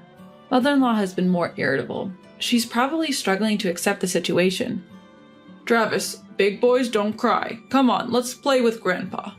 Father-in-law said, lifting Travis up. Travis smiled instantly. Father-in-law is usually quiet around us, but he adores his grandson Travis. For a moment, I saw a smile on father-in-law's face. During my husband's hospital stay, I was summoned by my in-laws. So, Clara, what are you planning to do? You're not thinking of leaving Albert, are you? Mother-in-law asked, a bit agitated. Father-in-law signaled her to stop. I wondered, do they think that I'm heartless? Their words stung a little. My feelings for my husband haven't changed, and Travis loves his dad too. We'll get through this as a family. Thank you for your concern. I plan to stay by my husband, I assured them. They seemed grateful. I've read many books to prepare myself, but I've come to realize that good intentions alone aren't enough. Since coming home, my husband has become quite demanding. That's not it. Come on, get it right. He'd snap, increasingly frustrated. He even threw a book at me once. You don't understand how I feel. A phrase I've heard too many times. Seeing his changed behavior, Travis started saying, Daddy is scary. My son started saying things like that. However, in front of the helpers and friends who come to visit him, he is a bright husband like before. Well, I guess I'll just take it easy from now on, he'd joke, and I felt a sense of nostalgia. Hey, Clara, come here. When my husband calls me in that urgent tone, it's usually about his bathroom needs. I was busy feeding Travis and couldn't leave. I'm sorry, mother-in-law, I can't step away right now. Could you please help Albert? Even if I say something like that, it'll be awkward for him if I go, right? I'll take over making dinner for Travis. That's what she said, but my mother-in-law hardly took care of my husband. She seemed to chat with him while I was at work, but that was about it. Seeing this, my father-in-law sighed. I'll go. Clara, sorry for always troubling you. He's gruff, but father-in-law is kind. He's also very proactive about helping my husband. When my husband first came home, he'd ask me, What are you doing right now? What book is that? He even helped me study. My mother-in-law didn't like that. Clara, why don't you quit your job? Albert is in such a condition, you should support him properly. That's what she said. I knew what mother-in-law was getting at. Basically, when father-in-law and I are at work, stay-at-home mother-in-law has to take care of my husband, and she doesn't like it. Even though we mostly have a caregiver for that now. He's her own son. What's her deal? Plus, Travis is going to grow up. My husband can't work properly anymore, but we still need money. So, mother-in-law, could you please help out more? Father-in-law is helping me study, you know? We're family. Mother-in-law sighed at me. Don't you dare make a move on my husband. She glared at me. What? Is she insane? My husband is still selfish and mother-in-law says ridiculous things. I've thought about taking Travis and leaving many times. But my parents are taking care of my elderly grandmother at home. I couldn't think of going back there, and I didn't have the courage to live alone with my son. Clara, you've aged. Time flies and it's been 10 years since my husband had his accident. I'm still working at the bakery. I'm now 37, and Travis is in 6th grade. These past 10 years, my mind has been filled with concerns for my husband and child. No wonder I've aged. Hey, how rude. We're still in our 30s, you know. Sorry. Maybe my husband has come to accept his condition after 10 years. He's started talking to me cheerfully again. While I'm at work, father-in-law, who's now retired, looks after him. As for mother-in-law, she's uncooperative as ever. And lately, for some reason, she's started ignoring me. But I can't think of why she'd treat me like this. Recently, my husband found a new hobby. He started playing basketball at a nearby gym with people in similar situations about 3 times a month. It seems to be a lot of fun, and I'm really grateful to the friend who introduced him to it. Travis, you want to come too? Basketball is fun. When I tried to talk to our son Travis, he brushed me off saying, I'm more into baseball, you know. Our relationship had grown distant. Travis, who once adored his dad, now saw him mostly as an angry figure. My husband didn't think he was the problem. Isn't he a bit young to be in his rebellious phase? He'd joke, leaving me with no choice but to sigh. Out of the blue, I got a call from my mom back home. Hello, Mom, it's been a while. What? My elderly grandmother had passed away. She had been suffering from dementia and had been in a care facility for years. She caught a cold, which turned into pneumonia. I was told she looked peaceful when she passed, surrounded by family. That gave me some comfort. Only Travis and I attended the funeral. My parents live in the next town over, a good drive away. My husband stayed with his parents, so Travis and I took the opportunity to visit my family home. Seeing my parents again, they had aged significantly. Well, I guess I've aged too, I thought. How's Albert doing? Are you getting along with his parents? My mom asked, looking concerned. I felt like crying just looking at her. Meanwhile, Travis was happily playing video games with his cousins. I hadn't seen him smile like that in a long time. Well, his dad's fine, his mom not so much, I said, forcing a smile. My parents reassured me. You can always come back home. Knowing I had a place to return to made me feel stronger. Coming back from a quick grocery run, I find my son standing in front of my husband's room. What are you up to? I'm about to ask, but he puts his finger to his lips, signaling me to be quiet. Inside, I hear my mother-in-law's angry voice and my husband trying to calm her down. I know eavesdropping is wrong, but I can't help but listen, and what I hear is shocking. Hey, Clara, when are you getting back home? Get back here now.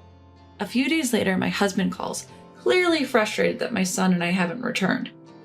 After overhearing that conversation between my husband and his mom, we left his parents' house immediately. We went straight back to my parents' house. When I told them what happened, they welcomed us with open arms, though visibly concerned. I'm not going back there. I'm a burden, right? I'll give you the divorce you want. My husband snaps. What are you talking about? Just come back. We need to talk. He hangs up abruptly.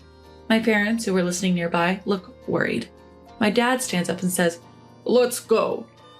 We leave my son Travis with relatives and head back to my in-laws' house. Travis, sensing the tension, tells me, "Mom, don't back down."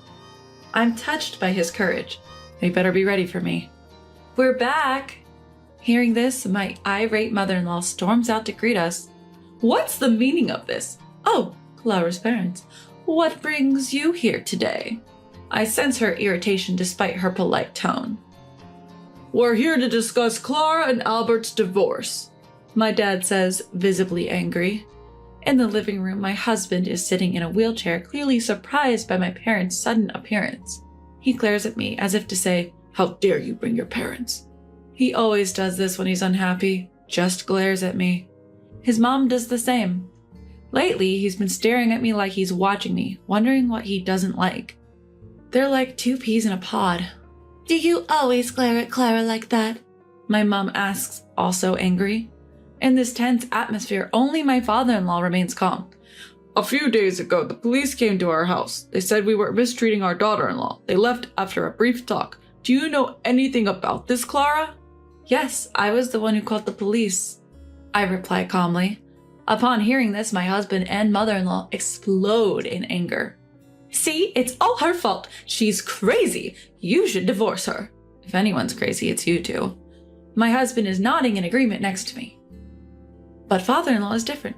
Clara, there must be a reason. Speak up. He says this in a gentle voice. A few days ago, I came back here.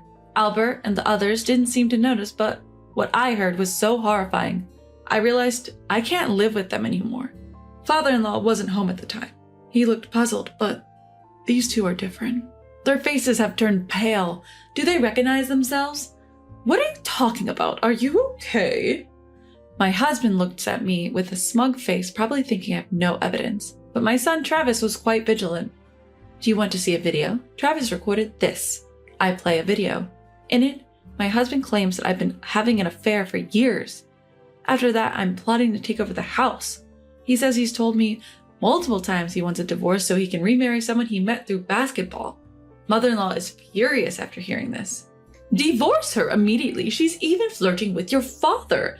I won't forgive her this time. But mother-in-law wants to keep Travis as the heir. The balcony on the second floor. The floor is old, about to give way. Can't we use that to get rid of Clara? Mother-in-law grins as she says this. That's going too far. But if she gets injured, maybe she'll understand how I feel. That's what they said. The video ends and I quietly put away my phone. Of course, I've never had an affair, and this is the first I've heard that my husband has met someone through basketball. I felt my life was in danger, so I reported to the police. That's all there is to it. But the police only said they'd listen to my story. My husband and mother-in-law are silent, their faces pale. Father-in-law looks angrier than ever. What is this? Are you both idiots? I thought I was the fool. Thank you, father-in-law, for always being there. I genuinely felt that way. Despite all this, mother-in-law starts talking nonsense about how parents should let their children be with the ones they truly love. Realizing that staying here would be pointless, my son and I start to pack up to leave. Can you believe her? After letting her stay in our home for 10 years, she's so ungrateful. My mother-in-law glared at me as she usually did and said that. In response, my dad said, I've heard a lot about you from my daughter, but this is the first time I've talked to someone and been so uncomfortable. In response, my dad calmly said, my mother-in-law kept muttering, but wouldn't stop bad-mouthing me. Fed up, I finally snapped, enough! Who's the ungrateful one here? Good luck with your miserable life, you nasty woman. I left their house with my parents. After that, my husband and I got divorced. Some people who didn't know the full story called me a heartless wife, but I told the truth to my close friends. Word seemed to spread among my ex-husband's friends, and now hardly anyone visits him. I don't know if that's the reason, but after a while, my ex-husband and his mother started reaching out. I never picked up the phone. When they realized I wasn't answering, they started sending a barrage of messages, all strangely pleading for reconciliation. Funny enough, all the messages were about wanting to get back together. Didn't he say he found someone better? Reading his words like, I took you for granted. Now that you're gone, I realize your worth. I thought, realizing it now? Too little, too late. I told my ex-husband, if you keep contacting me unnecessarily, I'll go to the police. And after that, the messages stopped cold. I moved back to my parents' home in the next town over and opened a bakery in a nearby vacant shop. The only employees are me and my parents. My son Travis helps out with cleaning the shop now and then. Travis started middle school this spring and seems to have made a lot of new friends. He's also fully committed to his baseball club activities. Though the bakery was just a hobby at first, thankfully it's gaining a good reputation and we're getting more new customers lately. Welcome. Oh, it's you, father-in-law. My former father-in-law visits the shop a few times a month to buy bread. From what I heard, his son's feelings were one-sided. He was so persistent that he even got banned from playing basketball, which he used to enjoy. Honestly, serves him right. My former father-in-law had said he'd take care of his son. I don't care about you. Do as you please. But he coldly told my former mother-in-law. That seemed to have shaken her, and now she's actively taking care of her son, which made me chuckle. There are some financial worries, but with my parents' support, we're managing. I'm home. Oh, Grandpa's here. Play catch with me. You've grown again, haven't you, Travis? Your grandpa used to be the ace of his middle school baseball team. Bring it on. Watching their heartwarming conversation, I strongly vowed to make the most of my new life together with my precious family. Apologize to Brian and Marlene and bow your head to the floor. At my birthday party, my husband Corey yelled at me and shoved my shoulder, trying to make me sit on the floor.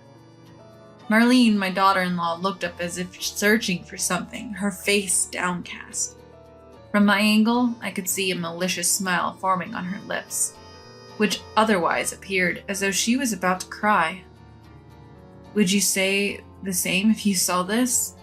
I presented something I had prepared in front of Corey's eyes. The time had come to reveal everything after being continuously mocked. My name is Sienna, and I turned 73 this year. Corey had stayed on as an advisor at his company even after retirement, but finally stepped down last year to enjoy his retirement. We've led a quiet, if ordinary, married life since we wed, without even arguing much.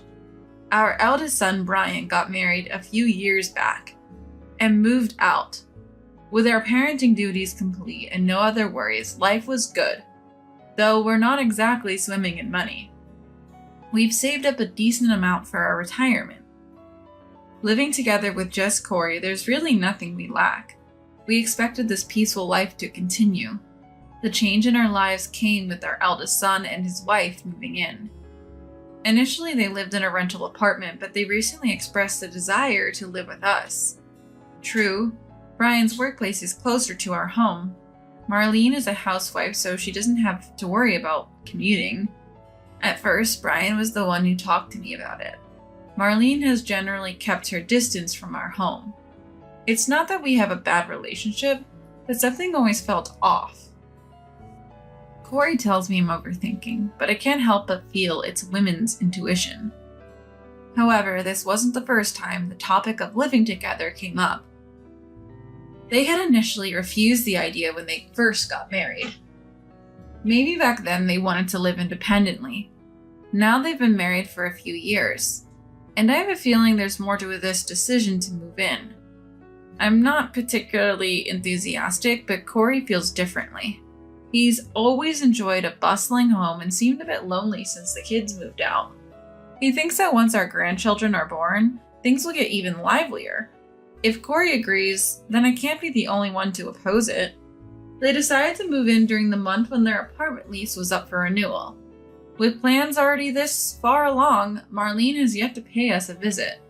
We're going to be living under the same roof, so it seems courteous to at least say hello. Marlene's ongoing absence makes me wonder if she's actually against moving in. In the end, Marlene showed up on moving day. She arrived with the movers. "Let's get along from now on, okay?" And when I smiled and said that, Marlene replied softly, "Nice to meet you." She wouldn't look me in the eyes. I swear, there was no harassment from my side. No mother-in-law and daughter-in-law drama or anything like that. But still, her attitude. Even for someone as patient as me, it was irritating. Corey didn't seem to mind much and started showing the newlyweds to their room. We had made some repairs and adjustments to the room they'd be staying in, considering it would now be a shared living space. The room had been renovated to their specifications. "Huh? Is it really this small?" While straightening their shoes in the entryway, I heard Marlene's annoyed voice coming from deep within the house. "Do you really intend to cram us into this tiny room? I can't breathe in here." Marlene raised her voice as if she were the victim. I quickly made my way into the house. Corey looked perplexed, scratching his head in front of a red-faced Marlene complaining about the small room. "Small? This is one of the larger rooms in this house. It's even renovated exactly as you asked. What more do you want?" I couldn't help but let my annoyance seep into my voice since Corey was taking heat. That's when Marlene finally looked at me. For the first time since we greeted each other, she locked eyes with me. "So you're Sienna?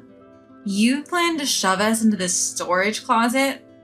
I was taken aback by her harsh words. It was absurd. Brian also tugged at her sleeve, saying, "Hey." But Marlene was unstoppable. She started talking about how her family's home had rooms far more spacious than this, just for storage. She stressed how the stress came from the difference in lifestyle and standards between her family and ours. She even started talking about how rich her family was and how poor we were in comparison. I never thought Marlene could have so many complaints. I thought even the tolerant Corey would get mad at this point, but he was just calmly trying to soothe Marlene. From Brian's attitude, I could tell this was a usual occurrence for them. Marlene kept complaining for about 15 minutes, but finally seemed to realize that nothing would change by doing so. She entered her room and slammed the door shut. Corey and I exchanged glances inside. So began our tumultuous life with the newlyweds. I had hoped that Marlene would eventually get used to this home. After all, as a housewife who wasn't working, she'd be spending most of her time here. I can't deny that I had some ulterior motives for starting this joint living arrangement. As I've gotten older, household chores requiring physical strength have become more challenging. Though I wish Marlene would lend a hand, she stays cooped up in her room all day and doesn't help out at all. I handle the laundry, putting it in a hamper in the laundry room and then hanging it out to dry. Once dry, I fold the laundry and leave it in front of my eldest son and daughter-in-law's room. Marlene only leaves her room during mealtimes. She devours the food I make while complaining about it. Corey doesn't seem concerned about Marlene's attitude at all. Since moving in, my eldest son and his wife, utility bills and food costs have doubled. Housework has doubled too. Despite all this, they don't contribute to household expenses. I felt emotionally and financially cornered. One day, I must have looked worn out.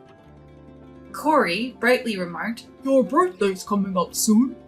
I looked at the calendar, and sure enough, there was a mark on my birthday. A tradition Corey maintains every year. What would you like for your present this year?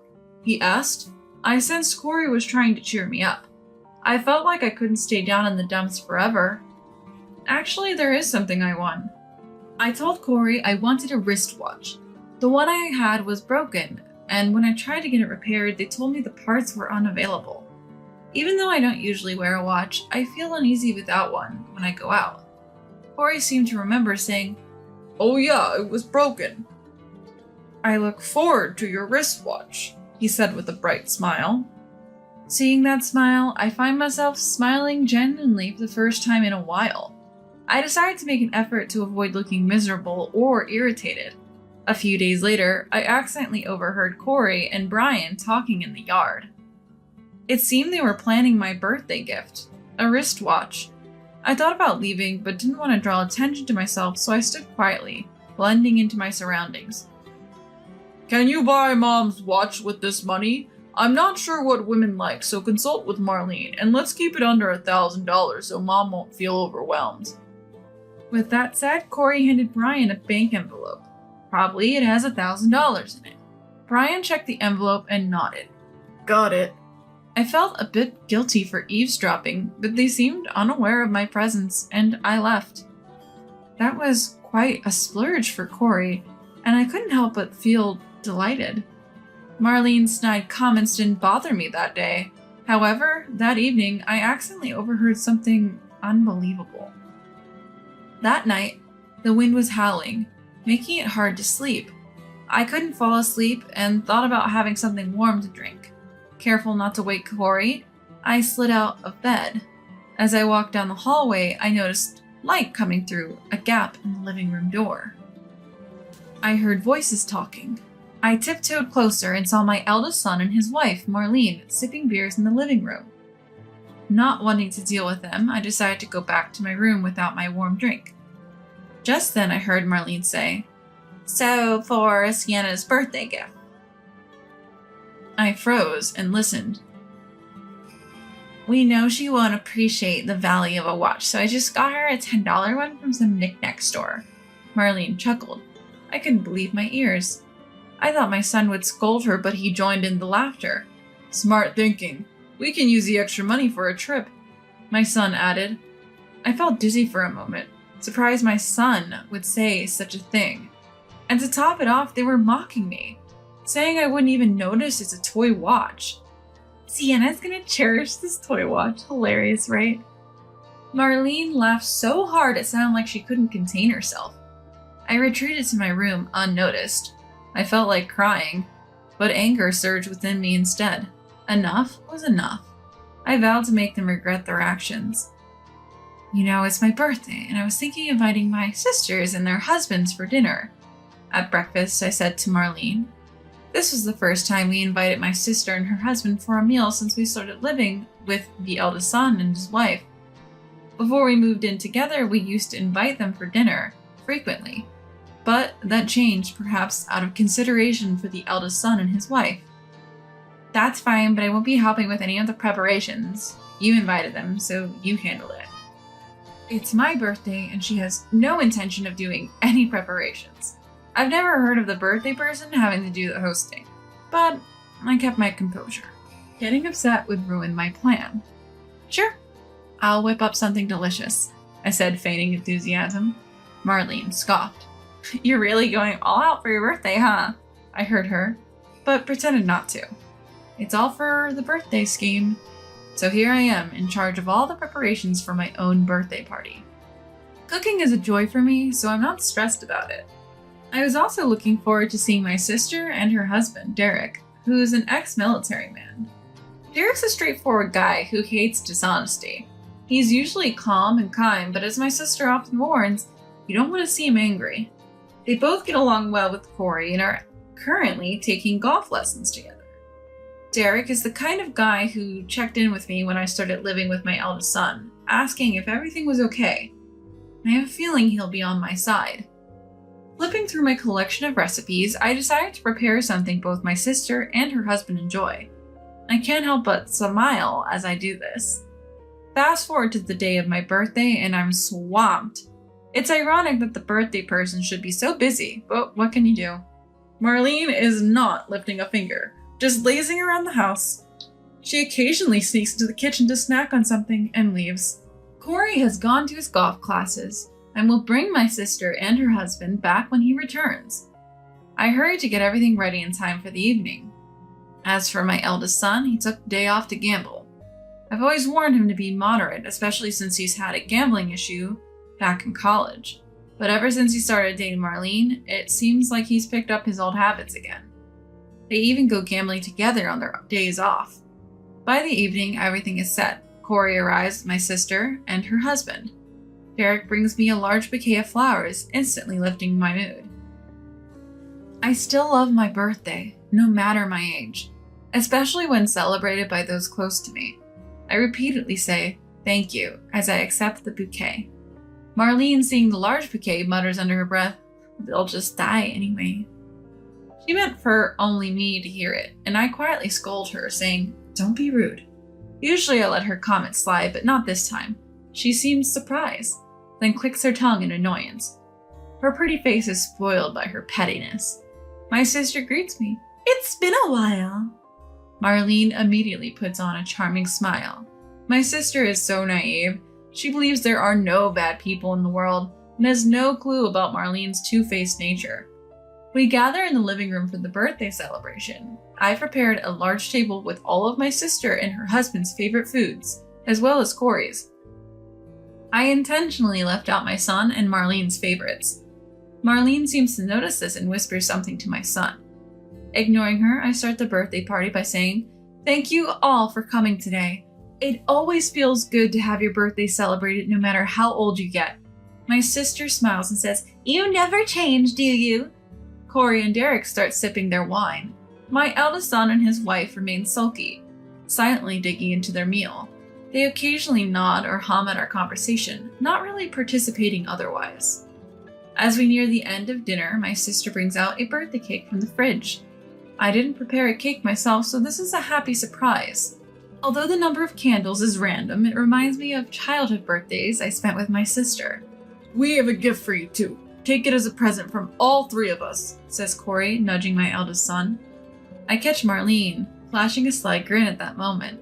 My eldest son hands me a beautifully wrapped box with a ribbon.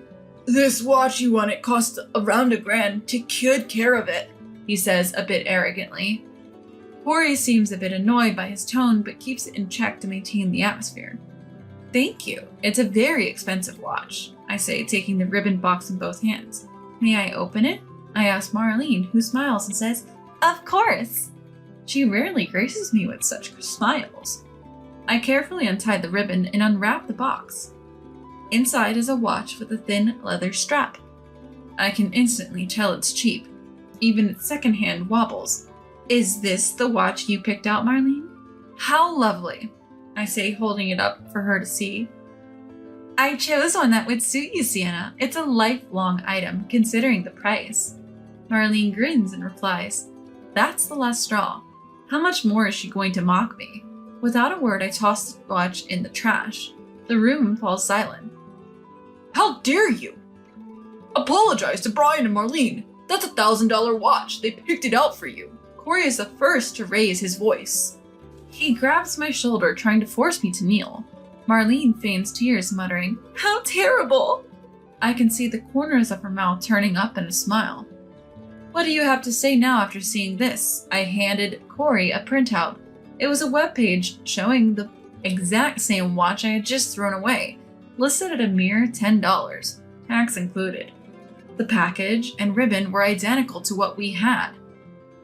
"I know you wanted to give me a watch. Those two trampled all over that sentiment of yours," I revealed to Corey and my sibling-in-law what I had accidentally overheard. They had taken the $1,000 given to them by Corey, bought a $10 watch and planned to lie and say it was a $1,000 gift for me. They intended to use the remaining money for a vacation. In the corner of the living room were a few brochures of hot spring resorts that had been set aside while cleaning. My sibling-in-law seemed to have noticed them. "You thought I wouldn't recognize the value of things. So you figured you could give me a toy watch without me knowing? You seem pretty pleased about it. Enough with the mockery, I told my eldest son and his spouse. It was rare for me to speak up so strongly. Sienna, that's outrageous. Stop these weird accusations. Are you trying to shame me in front of everyone? You're the one who's always lying. Marlene started accusing me of constantly lying, saying that I've been telling the neighbors she doesn't do any housework, even though she does all of it, or claiming I cooked today's meal. I was speechless. Right, Brian? Marlene turned to Brian for agreement after her rant. Yeah, that's right, Brian chimed in, probably not wanting to offend his aunt and uncle. Then Derek quietly picked up the watch from the trash can. This is a toy. It's not a $1,000 watch. With a controlled fury, he muttered this and threw the watch at the feet of my eldest son and his wife. The sound of breaking plastic filled the air. Corey, who seemed to come back to his senses after Derek's words, loosened the grip he had on my shoulder. My eldest son and his wife looked pale as ghosts. You've been making fools of us, haven't you? You could see Brian trembling at Corey's words. He knew all too well that when Corey, who rarely gets angry, does get angry, there's no controlling him. Marlene was clueless. Look, it's a waste to give expensive gifts to someone who doesn't appreciate their value. We could make better use of that money by traveling, she brazenly declared. The next moment, Corey's angry shout, "Get out!" echoed through the living room. He promptly ushered the couple out and dragged them all the way to the front door. Once outside, he locked the door behind them. From the other side of the door, the voice of my eldest son and his wife pleading to be let back in was audible, but neither Corey nor my younger sister and her husband had any intention of letting them in. Corey apologized to me, saying, "I'm sorry, didn't realize all of this sooner." Hearing his sincere apology made me feel like this was the best birthday ever. After that, Corey never allowed our eldest son and his wife back into the family home. The cohabitation was over. Their belongings were sent to Marlene's parents' house, and any further contact was strictly ignored. My eldest son and his wife were suddenly homeless, taking refuge at Marlene's family home. However, there was no place for them there, as Marlene's sibling and their spouse were already living with the parents. Soon enough, they were kicked out and had to rent a small apartment to start their new life. Rumors were they had no savings, possibly spent on gambling, and Marlene's brother had to cover their apartment deposit. It seemed Marlene had already been cut off financially from her own family, with a strict warning that no more help would come. Marlene, once a housewife, was now working part-time to support their new life. As for me, life had become easier since we stopped living with them. I finally had time for myself. Corey also started to treat me better than before. Despite the difficulties, I felt like our marital bond had strengthened, and perhaps this was the happiest we've ever been.